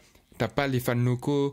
Ça a pas vraiment d'impact sur la saison. C'est cool de gagner un bowl, bien sûr, mais si c'est pas un bowl qui t'emmène en finale de playoff ou si c'est pas un match de saison régulière, parce que en NCAA c'est pareil, hein.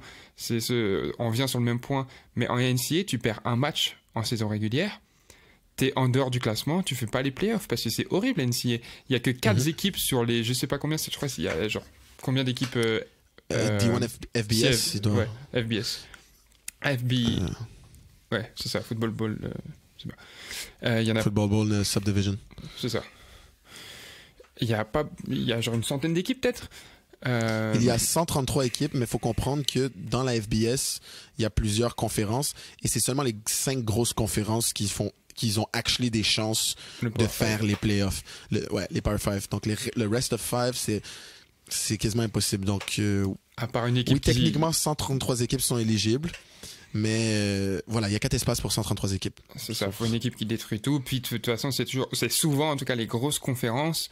Et puis voilà, tu perds un match. Là, par exemple, on a Alabama qui est un powerhouse du football américain en tant qu'université aux États-Unis depuis des années. Ils ont gagné je ne sais combien de titres nationaux. Et cette année, ils ont perdu 2 matchs super tight. Hein. Des trucs où ça joue à un field goal de dernière seconde ou à une tentative à 2 points, conversion contre LSU à la dernière seconde. Tu vois, c'est des trucs super tight. Sur des matchs où ils ont fait, entre guillemets, des performances horribles. Tu vois, des trucs à 5 turnovers, des trucs où ils prennent 5 touchdowns, genre des busts. Genre le flash de la Courneuve, les Black Panthers de Toulon-les-Bains contre le flash de la Courneuve la semaine dernière. Exactement, une performance horrible d'une équipe. Et ils ont perdu leur spot en playoff, qui est, d'ailleurs, les spots de playoff sont votés, le AP ranking est voté par des gars dans des bureaux, entre guillemets. Tu sais, c'est pas... T'as pas un truc de points exact, c'est des gars qui disent ouais, d'après moi, cette équipe est plus forte qu'elle. Et ils se disent tous ouais, t'as raison, eux ils ont 8 victoires, 2 défaites, ils sont moins forts que eux, tu vois. Et on a vu cette année, par exemple, avec TCU, Texas Christian University, qui s'est rendu en finale nationale. Bon, après, ouais, ils se sont fait détruire contre Georgia. Genre, ils ont perdu 60 quelque chose. Je sais plus exactement le score, mais ils se sont fait ouvrir. Ils avaient rien à faire là, entre guillemets. Après, à leur défense, ils ont gagné contre Michigan en demi-finale. Michigan qui était aussi une... Cette année, c'était Georgia, qui est depuis quelques années toujours en play-off. Ohio State, Michigan et TCU. Moi, j'étais un grand défenseur de TCU, ne devrait pas être ici. Mettez Tennessee, mettez Alabama, mettez une équipe SEC, mais mettez pas TCU. Je vous jure, ils vont bust. Ils m'ont fait taire quand ils ont gagné contre Michigan en demi-finale. J'étais en mode ah ok. Parce qu'il faut savoir que la sœur de ma copine est allée à TCU, du coup dans sa famille ça défend un peu TCU, tu vois. Et finalement en finale, voilà, ils se sont fait ouvrir, donc 65-7.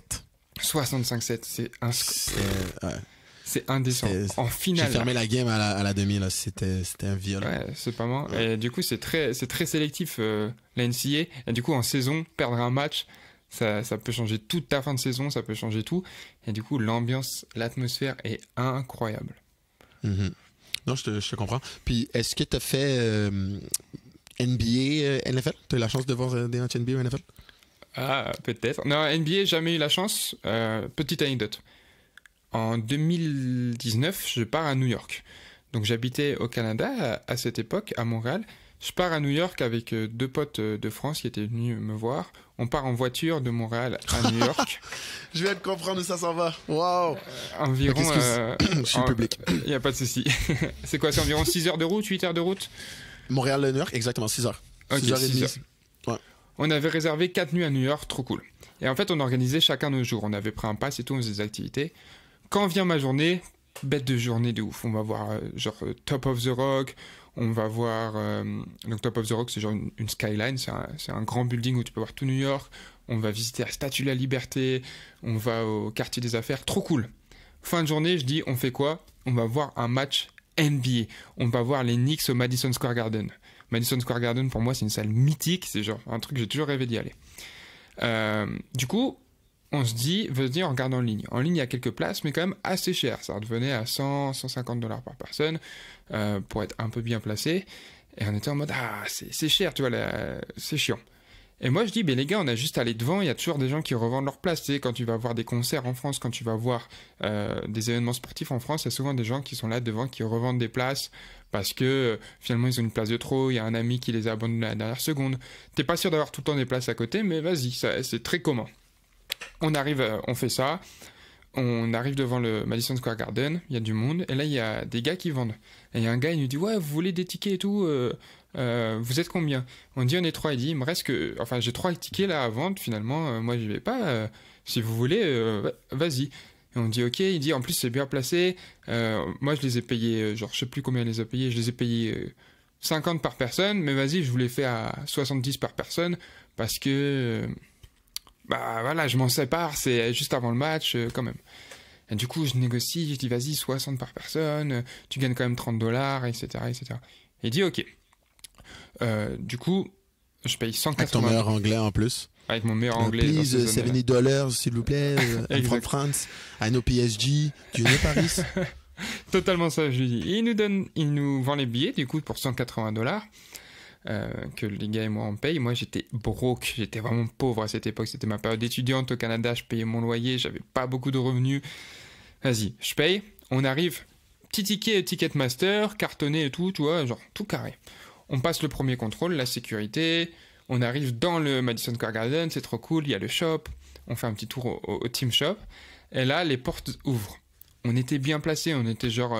tu sais, c'est des rangées, on était genre dans la 4e rangée, mais on était à mi-distance entre le court et le fond de la salle. Donc assez bien pour 60 $ par personne. On arrive pour biper le ticket, je suis premier de la ligne, bip, le gars bip le ticket, il me dit « Ouais, fake tickets, next !»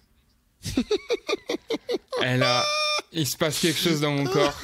Je deviens tout froid, je dis quoi En plus, rappelez-vous, c'est lui qui a l'idée, genre, son groupe, là, qui a dit, non, les gars, t'inquiète, c'est comme ça.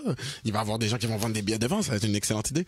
C'était totalement mon idée, et du coup, je vais au mec d'à côté, je rebip, il me dit fake tickets. Et là, les gars, qui parlaient beaucoup moins bien anglais que moi, ils me regardent, ils disent, ouais, il a dit quoi?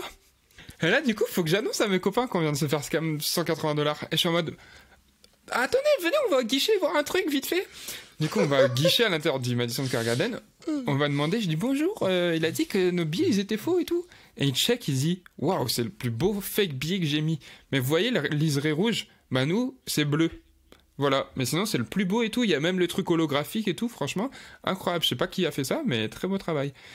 Et du coup, là, je comprends qu'on vient de se faire arnaquer, en fait. Et je lui parle et je lui dis, ouais, il y a moyen, on achète des tickets. Il dit, bah là, il me reste des tickets, mais c'est 250 € par personne. Enfin, $. Du coup, on a fait, US pour mes Canadiens. Ouais, US. c'est ça. Un peu plus Dollars cher. américains. Et du coup, on dit, Vous le savez, là. on sort. Et là, j'étais avec des gars un peu, entre guillemets, nerveux. Ils disent, ok, on va retrouver le mec. Mais vous doutez bien, lui, il a pris ses 180 $, mis dans sa poche. Il est parti manger son meilleur Shake Shack. Non, ça marche pas, il n'y a pas de Shake Shack aux États-Unis. Mais il est parti manger son meilleur, je sais pas quoi. Ben oui, il y a Shake Shack aux États-Unis, il y a juste pas Shake Shack à New York. T'es con, quoi? Ok. Ouais, c'est ça que je voulais dire. Shake Shack, c'est à LA, me semble. Non, ça c'est Non. Je sais plus. Non, je crois pas. Shake Shack, c'est un truc anglais. C'est In-N-Out, toi, tu parles de Moi, j'ai une énorme en tête. In-N-Out, Texas et Je sais pas, Californie. tous les fast-food, c'est américain, tabarnak. Voilà, c'est ça. Et du coup, le gars, il me dit, enfin, on trouve pas le gars. Les gars, un peu pas fâchés parce qu'il faisait un peu plus d'argent que moi et tout. Moi, j'étais au bout de ma vie. Je venais de perdre genre mes 60 derniers $ et tout. J'étais en mode, oh là là, je sais pas ce que je vais faire. J'avais les larmes aux yeux et tout. Ils m'ont dit, t'inquiète, c'est pas grave. Parce que au début ils m'ont dit bah tu vas nous rembourser, c'était ton idée, t'es allé voir et tout. Après ils ont dit non, on rigole, c'est bon, on garde, Okay, genre on s'en fout, tu vois. C'est mais des bons amis parce que c'est ça. Oui, c'était ton idée, mais à partir du moment où t'as accepté, à part si t'as dit yo, j'accepte, mais c'est toi qui tu as les conséquences s'il y a un problème. Une fois que t'as accepté, ton ami propose une idée, une fois que t'as agree à l'idée, frérot, c'est tes conséquences aussi là, t'es un grown ass man. De fou. Non ouais, du coup après ça, on est parti manger au Hooters. Pour se consoler. Donc Hooters qui est très les misogynes. Ouais, très misogyne, sexiste comme restaurant. En gros, c'est un restaurant où t'es servi par des filles en tenue très légère qui roulent sur des rollers, etc., etc. Et le logo du restaurant, c'est un hibou.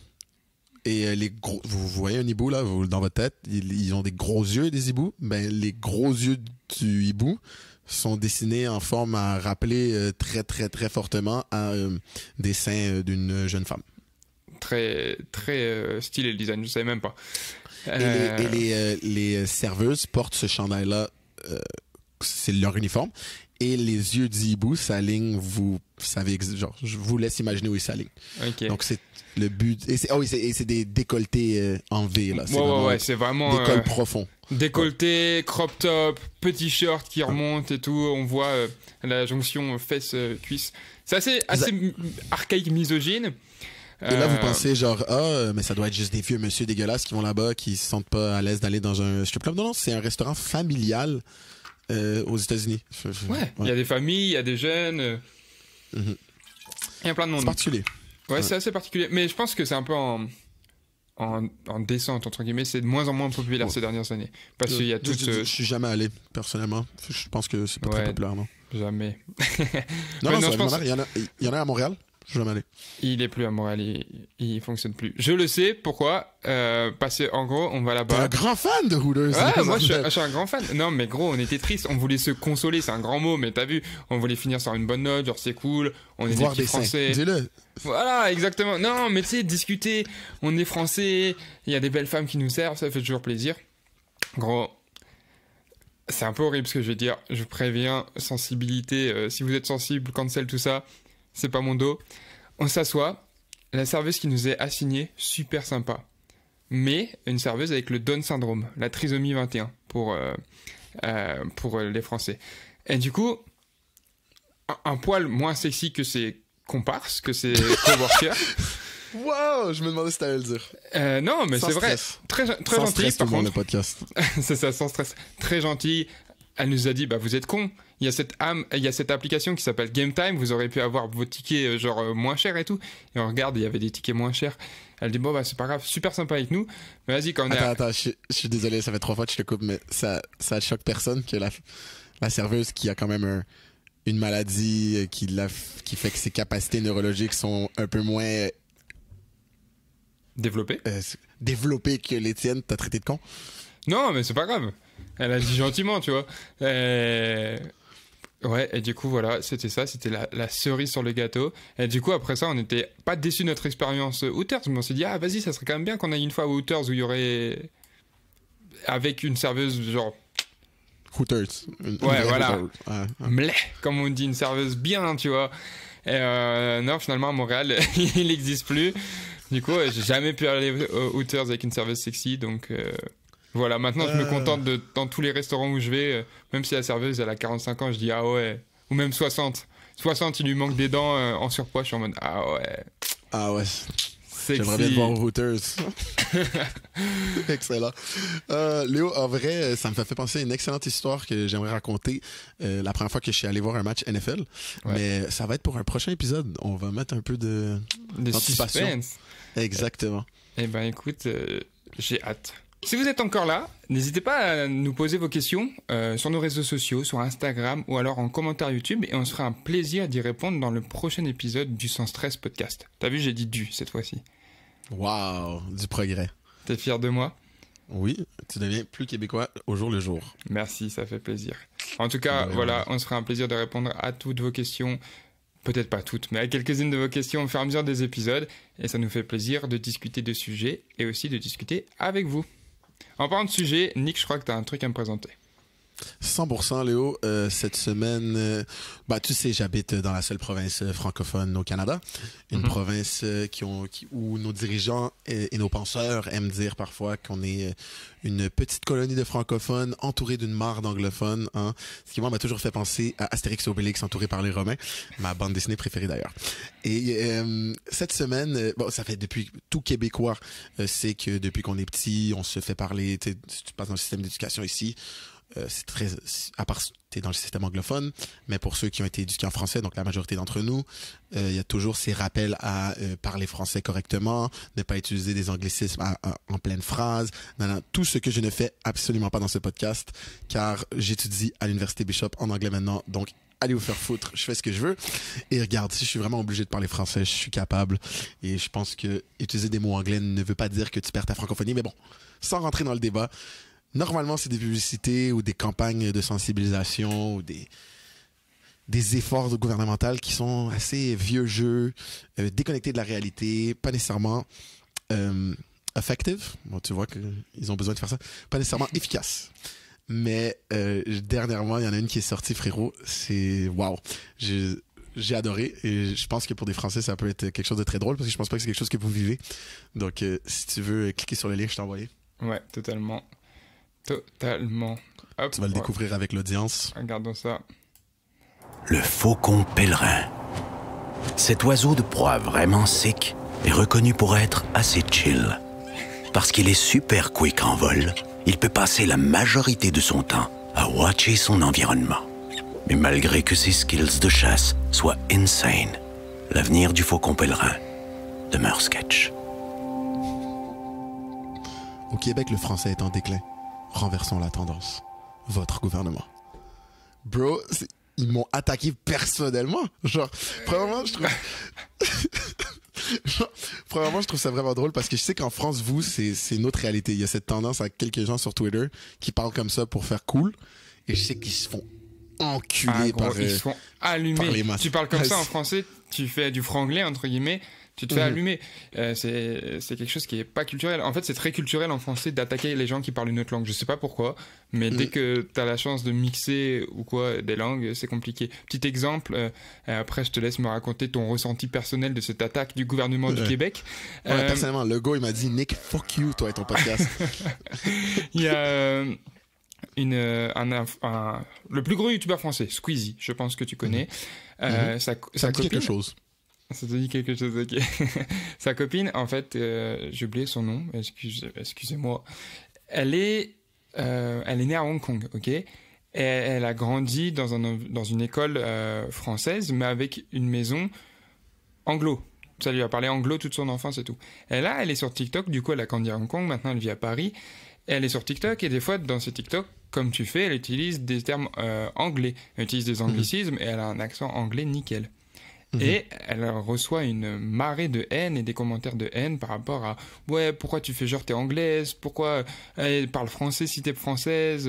Alors que, justement, c'est la fierté. Elle est juste allée à l'école en français, entre guillemets, mais on lui a toujours parlé dans son environnement anglais et elle maîtrise parfaitement les deux langues et c'est incroyable. C'est une fierté, et sauf que je sais pas pourquoi, en France, on a tendance à attaquer les gens qui parlent anglais. Ouais, je comprends. Je pense qu'en France, si je peux me permettre, là, je suis pas français, mais d'un point de vue extérieur, non, au contraire, je vais vous défendre pour une fois. Je pense que ça vient du fait que la majorité des gens ne parlent pas anglais. Et donc, quand ils le font, c'est une mode, c'est une tendance, c'est un peu cette glorification de la culture américaine ou même dernièrement de la culture du UK qui se popularise. Et ça fait très genre, bro, on a notre culture, on a notre langue, on est un exportateur de culture nous-mêmes, on est le bastion de la francophonie, malgré que moi j'ai l'impression que c'est le Québec. Et donc, parlons notre langue. Après, moi personnellement, si je peux me permettre de répondre à ces critiques qui sont pas encore arrivées, mais que je sens qu'ils vont arriver, moi je suis allé à la garderie en anglais. Parce que mon père est québécois francophone, ma mère est haïtienne. Sa première langue, c'est le créole, mais sa deuxième langue, c'est le français. Et donc, eux, c'était très important pour eux que, comme je suis quand même canadien, oui, on est au Québec, une province francophone, mais on est aussi à Montréal, une ville bilingue, pas officiellement, mais où tout le monde sait très bien que parler anglais à Montréal, ça aide pour des opportunités d'emploi.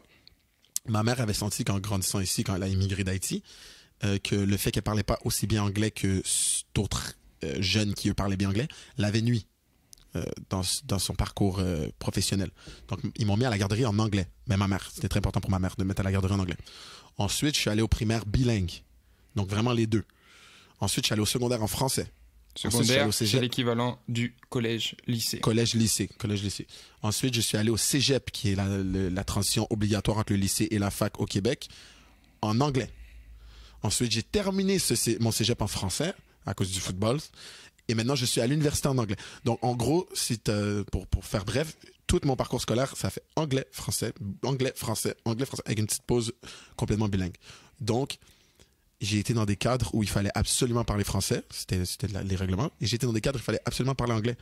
Donc, aujourd'hui, quand je suis dans un cadre où je ne suis pas obligé de choisir, mon cerveau veut juste aller vite, parler de la manière la plus naturelle possible. Et donc, si je sais que je suis avec quelqu'un qui comprend les deux, donc Léo, je me permets de parler les deux. Est-ce que je suis capable de simplement parler en anglais? Oui, je suis obligé dans le cadre de mes cours à Bishop. Est-ce que je suis obligé de seulement parler en français? Est-ce que je suis capable de seulement parler en français? Oui, je suis obligé quand je parle à quelqu'un qui est 100% francophone. Mais quand c'est moi purement, comme dans ce podcast où j'essaie de m'exprimer le mieux possible, malgré que, des fois j'ai de la misère, ça va être bilingue. Et si vous avez un problème avec ça, les petits Français dans vos maisons qui « you speak English like this », va aller vous faire foutre, je m'en bats les couilles. Donc, voilà. Moi, je parle anglais comme ça. Mais j'ai une question, la question que tout le monde se pose à chaque fois que moi j'ai la chance, je pense que j'ai la chance de dire que je suis quasiment bilingue. J'ai pas, toi-même tu sais, mon accent anglais, il est éclaté. Mais c'est juste, j'arrive pas. J'ai un problème physiologique à reproduire les accents. Je peux pas faire un accent pour sauver ma vie. C'est normal. Moi, si aujourd'hui j'apprends l'espagnol, je vais avoir un accent pour le reste de ma vie. J'ai la chance d'apprendre l'anglais tout jeune. C'est pour ça que j'en ai pas. Après, il y a des gens, ils sont très bons pour... ils ont l'oreille, ils sont capables de fake un accent. Mais pour moi, un accent s'acquérit... genre, la manière de pas avoir un accent, c'est d'apprendre une langue tout jeune. Sinon, tu vas toujours avoir un accent. Ça fait pas de toi quelqu'un qui n'est pas bilingue. Tu parles anglais presque parfaitement. T'as une copine qui parle que anglais, frérot. Et tu comprends tout en anglais. Donc, tu essayes de pas lui parler. Un accent, là, ça symbolise juste que tu as une langue mère et que tu as appris une langue plus vieux. Et si tu es capable de la maîtriser, ça devrait être une fierté, un accent. Parce que la personne qui se moque de ton accent, elle parle pas l'autre langue. J'ai vu ce quote-là, il est quand même assez populaire. Quand je te parle dans une langue duquel j'ai un accent, je parle une langue... Genre, toi, tu parles qu'une langue. Moi, je parle 3-4 langues. J'ai un accent aujourd'hui parce que je t'aborde dans la seule langue que tu comprends.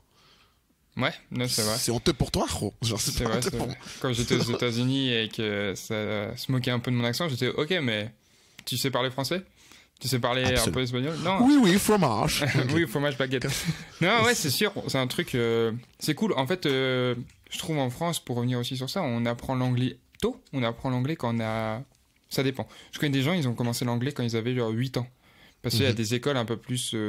Entre guillemets, côté où tu apprends assez tôt. Moi, j'ai commencé à l'anglais à 11 ans. Et en fait, il y a ce truc de... Dès que tu essayes d'avoir un peu un accent en anglais ou que tu parles à l'oral dans ta classe d'anglais, il y a beaucoup de moqueries. tu sais, en plus, collège, lycée, secondaire, c'est vraiment des années où la moquerie, elle est facile, etc. Tu veux un peu rentrer dans le moule, fit avec tout le monde, et t'as pas envie que tout le monde se moque de toi. Et du coup, c'est pour ça que je pense que le niveau en France de l'anglais, il est assez bas, parce que les gens, ils ont un peu honte de l'apprendre, ils ont pas envie de passer pour un mec bizarre, et du coup, ils En se mode, limitent c'est dans leur honteux apprentissage. d'essayer. Exactement. Excuse-moi. Ouais, c'est ça. T'es un try-hard si t'essayes. C'est mieux de pas essayer. It's better to speak like this during the oral presentation instead of trying to speak like this. Mais c'est vrai, je sais, c'est vrai, genre, je l'ai vu, tu sais, là, c'est anecdotique, j'ai eu très peu de contact avec la France comparé aux Français qui écoutent, mais Samy, il y a déjà des gens qui lui ont dit, oh, why are you trying to speak English like this? Pourquoi t'essaies de parler anglais comme ça? Samy, Parce que qui a Samy, nos quand il amis, parle anglais, qui a anglais parfait. exact. Unseen Samy sur YouTube, pour ceux qui connaissent pas, c'est un créateur de contenu. Et lui, quand il parle anglais, malgré qu'il est français, il essaye de parler comme un Américain. Ou en tout cas comme un Américain, un Nord-Américain, quoi. Il n'y a pas l'accent britannique. Mais c'est comme ça que, genre, je dis pas que tu vas l'avoir, mais il faut essayer, surtout jeune. Anyway. Non, c'était très marrant. Avec Samy, quand on était aux États-Unis ensemble, les gens, ils voulaient pas croire qu'il était français. Et ils étaient en mode, non, mais t'es pas français, t'es américain. Et ils disaient, non, genre, pour dire que son accent est vraiment bien. Et il y a des gens en France qui vont dire, ouais, ton accent en anglais pété. J'ai déjà vu des commentaires sur ce TikTok où il parlait anglais, il disait, ouais, ton accent américain, ton accent anglais, nul. Gros, on est aux États-Unis. Les gens, c'est des locales, pardon. Enfin, ils viennent du pays. Et ils sont en mode, non, t'es américain, t'es pas français, tu parles parfaitement. Et non, ça me fait rire, ouais, il y a vraiment cette oppression de qui a le meilleur accent et tout. Et en vrai, parlez le plus de langues que vous pouvez, apprenez, ça vous ouvre vers d'autres cultures. Qu'importe l'accent, au final, l'important c'est les mots, c'est de se faire comprendre et comprendre les autres. 100% d'accord, Léo. Est-ce que ça nous mène... Oh, tu veux y aller? Excuse-moi. Ah non, moi j'ai une question pour toi. Maintenant, tu vas-y. dis que voilà, je sais que tu as grandi dans les deux. D'ailleurs, petit fun fact sur Nick, je sais même pas s'il s'en rend compte, mais selon les sujets qu'on aborde quand on parle dans un cadre privé ou quoi, il y a des sujets qu'il va traiter en anglais, des sujets qu'il va traiter en français, c'est assez drôle. Ça se voit que selon les périodes où il a été influencé par ces sujets, il avait une langue un peu plus prédominante qu'il apprenait. C'est vrai que j'ai jamais remarqué ça, mais ça fait tellement de sens. Dépendamment quelle année j'étais à l'école, c'est quoi les sujets qu'on abordait, dans quelle langue j'ai été éduqué sur ça, c'est la langue que je vais prôner pour en parler. C'est ça. Mais ma question c'est, est-ce que tu penses en anglais ou en français? Les gens ils demandent toujours cette question quand tu es bilingue total. Est-ce que tu penses dans quelle langue tu penses? Très bonne question. Je pense définitivement en français parce que ça reste ma langue maternelle. Ceci étant dit, on est un peu dans le même bateau, toi et moi, dernièrement. Moi, ça fait un peu plus longtemps et j'ai hâte de voir si tu vas le vivre un jour. Après, mais depuis que je parle ma copine parle espagnol, c'est sa langue natale, et anglais, c'est la deuxième langue qu'elle a appris. Et là, elle est en train d'apprendre le français. C'est impressionnant. Cette fille-là peut apprendre des langues. C'est fou comment elle s'améliore. Mais la réalité, c'est que la majorité en fait, toutes nos communications se font en anglais.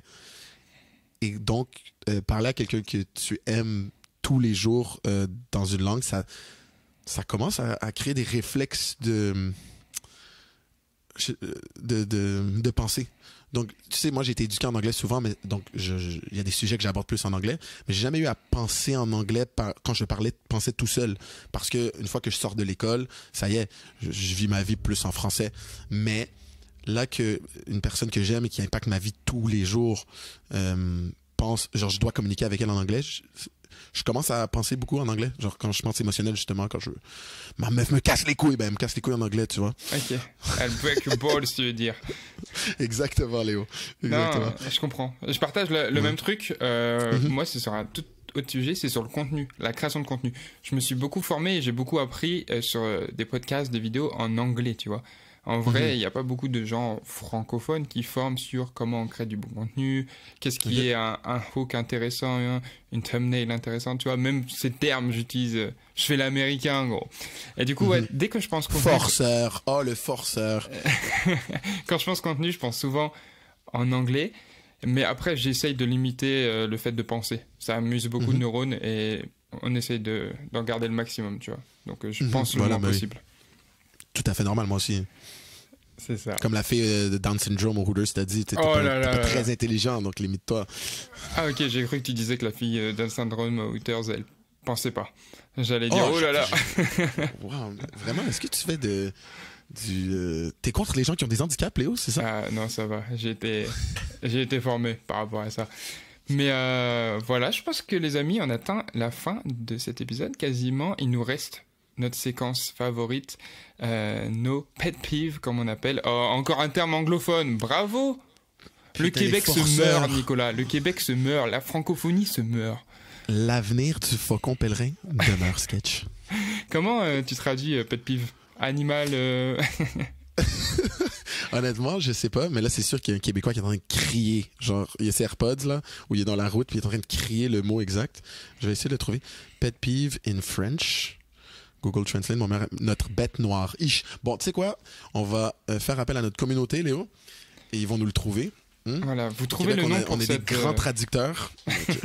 Pour cette séquence, qui est en fait la séquence où on va exposer chacun quelque chose qu'on n'a pas du tout aimé cette semaine, et quelque chose qu'on a aimé, qui nous a donné foi en l'humanité cette semaine. Voilà. Est-ce que tu veux commencer, Léo? Je vais commencer par ma bête noire cette semaine. Cool. Ces derniers temps, ces derniers jours, en France, manifestations, etc. Il y a beaucoup de vidéos qui sont sorties des forces de l'ordre qui parlent d'une façon hallucinante à des gens, des humains, des journalistes, vraiment en étant hautain, insultant, menaçant.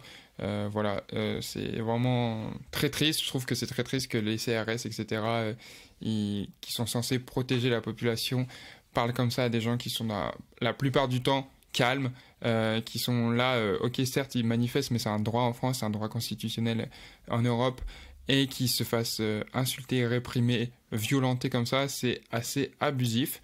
Donc voilà, ça c'est ma bête noire de la semaine, et c'est une bête noire qui dure depuis des années. De toute façon, la violence policière et le fait de se prendre pour un super-héros parce que t'as une insigne. Un super vilain, je dirais plutôt. Oh, a lot to unpack there. Non, je comprends totalement. Je suis un peu ce qui se passe en France à la télé, puis je suis content de pas y être. Ouais. Bah après, c'est sûr, mais je tiens. Enfin, c'est pas.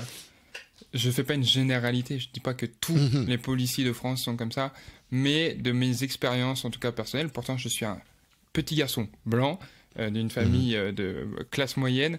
Ça va, tu vois, niveau violence policière, etc., tranquille. Mais à chaque fois que j'ai eu affaire à des policiers en France, c'est des cow-boys, entre guillemets. C'est des gars hyper hautains, qui te parlent mal, qui vont être dénigrants, presque insultants dans leurs propos.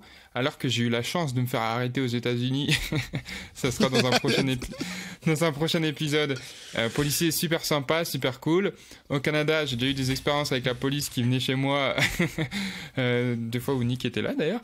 Et ça s'est bien passé. C'est genre beaucoup plus respectueux. Et ouais, je sais pas pourquoi il y a un peu plus une tendance en France, de mes expériences en tout cas, à faire le cow-boy, à être mauvais. En tout cas, dites-moi ce que vous en pensez. Bien sûr, tout le monde n'est pas dans le même paquet, mais si on pouvait de plus en plus limiter les forces de l'ordre qui agissent de la sorte, ça serait cool. Et bien sûr, Léo, t'es pas en train d'essayer de minimiser les problèmes réels policiers qui se passent aux États-Unis. C'est juste que toi, une fois, donc ton pool ton bassin d'expérience est très très petit, mais la fois où toi t'étais aux États-Unis, ça s'est mieux passé, ce qui est quand même ironique considérant qu'on pense que c'est le pays où ça se passe le pire au monde, en tout cas des pays développés, et finalement c'était un peu mieux que dans ton pays natal. Mais c'est sûr. Tu n'aimes, voilà. Donc attaquez-nous pas. Okay, ouais, attaquez-nous pas, c'est personnel. Voilà. Ouais, non, je comprends. Mon pet peeve de la semaine est beaucoup moins gros que ça, mais c'est quand même très drôle. Dans le fond, je joue au basketball intramural dans mon université, d'accord? Donc, je joue au football universitaire. Ça, c'est l'équipe pour laquelle je joue varsity level avec un scholarship, etc. Mais n'importe qui est étudiant peut s'inscrire à des sports intramuraux qui sont comme tu fais une équipe, c'est récréatif, où on paye un frais d'inscription, je pense que c'est $50 pour toute l'équipe. Il y a un horaire et puis on joue. Pour les Français qui nous écoutent, c'est à peu près comme l'AS. C'est un truc qu'on avait au collège-lycée. En gros, tu t'inscris, tu payes une inscription et vas-y, tu joues au basket entre toi, avec tes potes, etc. Il y a des petits tournois, des trucs comme ça, basket, badminton, etc. Voilà, et on est d'accord, pour quelqu'un qui joue un sport de haut niveau, aller faire ce sport-là, la même semaine que tu t'entraînes pour ton sport de haut niveau, c'est pour le plaisir, c'est vraiment pour faire quelque chose de différent, c'est censé être sans stress. Et Et bon, et donc, c'est ça, le dernier match la semaine dernière. C'était tout sauf sans stress. On se présente, moi et mes coéquipiers de football, et puis on joue contre l'équipe adverse. Et dès qu'on arrive, les gars parlent vraiment mal, mais mal. C'est du trash talk, ça se peut pas. Quand ils demandent toutes les fautes, alors que l'arbitre, c'est un joueur de basket de notre université, que c'est sa petite job étudiante. Tu vois, il fait ça un peu pour faire de l'argent, mais surtout pour aider, pour que nous on puisse jouer au basket, tu vois. Et un des gars un peu plus nerveux de mon équipe commençait à dire, hey, je vais, genre, parce que j'arrive en retard. Ça, j'ai le droit. Parce que c'est récréatif, j'ai le droit. Je suis arrivé en retard parce que j'étais pas sûr si je voulais y aller. J'ai fini mes devoirs et je me suis dit, j'ai le temps, je vais y aller. Et donc, dès que j'arrive, un de mes coéquipiers me dit, hey, ce gars-là, il parle beaucoup. Honnêtement, j'ai envie d'en taper un. Je dis, calme-toi, frérot, on est là, on joue au basket intramural, calme-toi. J'embarque pour ma rotation, puisqu'on est beaucoup, donc j'ai compris rapidement pourquoi il disait ça. Mais moi, ce qu'il faut comprendre, c'est que je me dis, bon, il y a deux manières. Soit il parle, je ferme ma bouche et à la fin, ça va me frustrer. Ou soit il parle et je parle aussi. Je prends du plaisir. Et pour ceux qui me connaissent pas encore dans ce podcast, j'ai de la bouche. Donc, le match continue. Et il faut comprendre que c'est une bonne équipe en face. Et nous, notre équipe est très, très forte aussi. Je suis le moins bon joueur de notre équipe de loin. Okay. Et donc, je suis là, et je suis pas mauvais au basket. Donc, je suis là pour prendre des rebonds, faire des bonnes passes, jouer du hard defense et parler caca. OK? Donc, parler mal, comme ils ont commencé. Et donc, c'est ça que je fais. Sauf que moi, je suis, pour ceux qui ne le savent pas, comme j'ai dit, je suis créatif là, dans mon trash talk. Et à un moment donné, le joueur adverse, il me dit, après long back and forth, un de mes coéquipiers me dit, Nick, couvre-lui. Et donc là, moi, je vais vers lui et je dis, tu sais que ça veut dire que t'es le plus poche joueur de ton équipe. Le plus poche, c'est le plus nul. Parce que c'est rigolo, parce que je m'insulte aussi en disant ça. Et là, il dit, vraiment, t'es insécure, hein? Là, je traduis, c'est en anglais que ça se passe. T'es vraiment insécure, hein? Là, je dis, frérot, là, on va arrêter de se parler de nos peurs intérieures, nos grandes peurs intérieures. Là, si je savais que j'étais ton psychologue, j'aurais demandé d'être payé, j'aurais pas payé pour jouer. Et je présume que c'est quelqu'un qui consulte parce que quelque chose a cliqué dans sa tête. Il est devenu tout rouge. Il a pris le ballon. Genre, c'était un loose ball. Il a pris le ballon. Et tu sais, quand il y a un loose ball et quelqu'un te garde, tu peux demander de l'espace jusqu'à ton épaule. Ouais. Genre, tu peux symboliser que tu veux de l'espace jusqu'à ton épaule. Non. Lui, il est venu pour me donner un coup d'épaule sur la mâchoire. J'ai esquivé. Et là, il voulait se battre. Mais moi, j'étais mort de rire. Donc, c'est ça, c'est mon pet peeve de la semaine. J'ai aucun problème à parler caca dans le sport. Ça fait partie du sport, mais frérot, si tu commences, il faut assumer. Et voilà, c'est tout. Nick est piquant, est assez piquant avec son trash talk. Est-ce que tu peux continuer avec ce qui, après cette fâcheux vêtement... Moi, j'ai une question. Qui a gagné le match? Nous. Okay. Buzzer beater, fun fact. Ma copine jouait, pour vous dire. Okay. C'est intramural, c'est mixte, c'est vraiment n'importe qui est inscrit à l'école peut venir. Et ma copine est venue, comme sa saison est terminée. Puis elle a tué, elle a marqué la majorité de nos points. Elle est très forte au basket. C'est pas trop de la triche, c'est pas comme si j'étais une des meilleures joueuses au Canada. Pas de souci. Non, absolument pas, non. C'est pas comme si elle avait fait la première team all canadienne. Non, pourquoi tu dis ça? Non, juste comme ça. C'est cool si vous avez gagné, parce qu'en plus, c'est bien quand t'as la bouche et qu'il y a le résultat qui va avec. Ah oui, moi tu me connais, je suis venu serrer la main, grand sourire comme ça. C'était bon match. C'est ça. Est-ce que t'as ton point qui t'a redonné foi en l'humanité?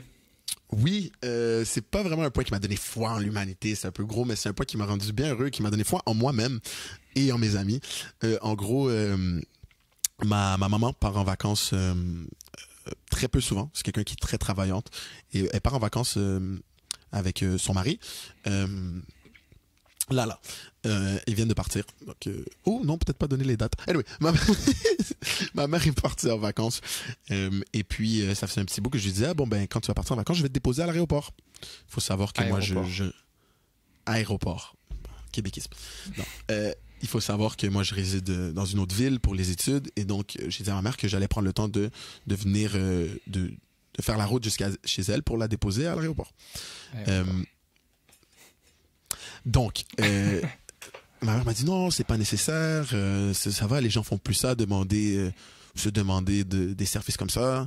En plus, tu pourras seulement me déposer, tu pourras pas me ramener parce que le jour où elle revient, je vais être au football. Ça va et donc, j'aurais pas envie de demander à quelqu'un d'autre. Tu sais, maintenant, il y a Uber, il y a le bus. Je peux amener mon propre auto et le laisser à l'aéroport et payer le frais. Aéroport. Tu t'es trompé en articulant. Je sais plus, frérot. Je vais le dire comme je veux, ok? C'est bon? C'est bon? Airport. Donc, Voilà. ma mère m'a dit, tu sais, je vais amener mon propre auto au airport. Et puis ça. Et je lui ai dit, mais non, genre, je vais te déposer, il n'y a pas de problème, ça me fait plaisir. Et le jour du retour, si un membre de la famille ne peut pas te rapporter, je te promets qu'un de mes amis va le faire. Genre, on a des amis qui habitent pas loin, ils vont le faire.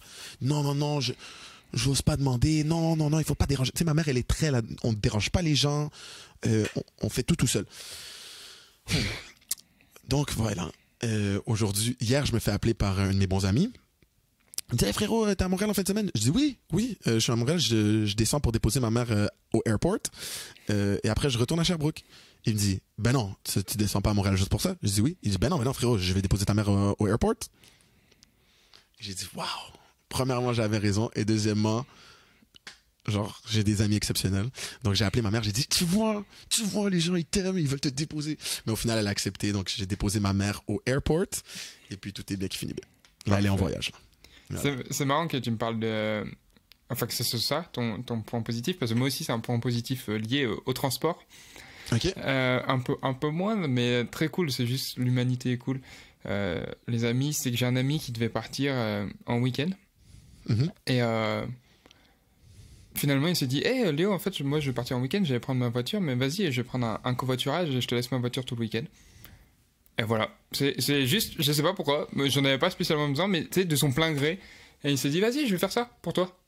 Et plus tôt dans la semaine, on allait au gym et je me suis pas réveillé à l'heure. Ça m'arrive aussi, moi, d'être en retard. On avait la musculation le matin, je me suis pas réveillé à l'heure. Mais c'est sans stress. C'est sans stress, exactement. Mais je me suis pas réveillé à l'heure et lui, il est parti avant moi, parce qu'on habite ensemble, il est parti avant moi. Et je me lève et il me dit, je t'ai laissé mes clés de voiture et je suis parti avec quelqu'un d'autre, comme ça tu peux nous rejoindre quand t'es réveillé. De son plein gré, comme ça. L'humain est gentil quand même.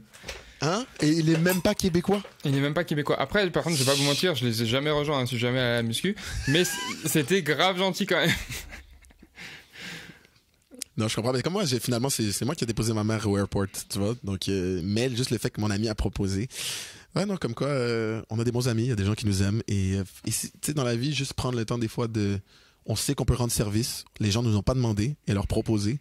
Ça peut faire la journée de quelqu'un. Il va peut-être même pas accepter le service, mais ça va le rendre heureux et lui redonner foi en l'humanité et peut-être même diminuer son stress.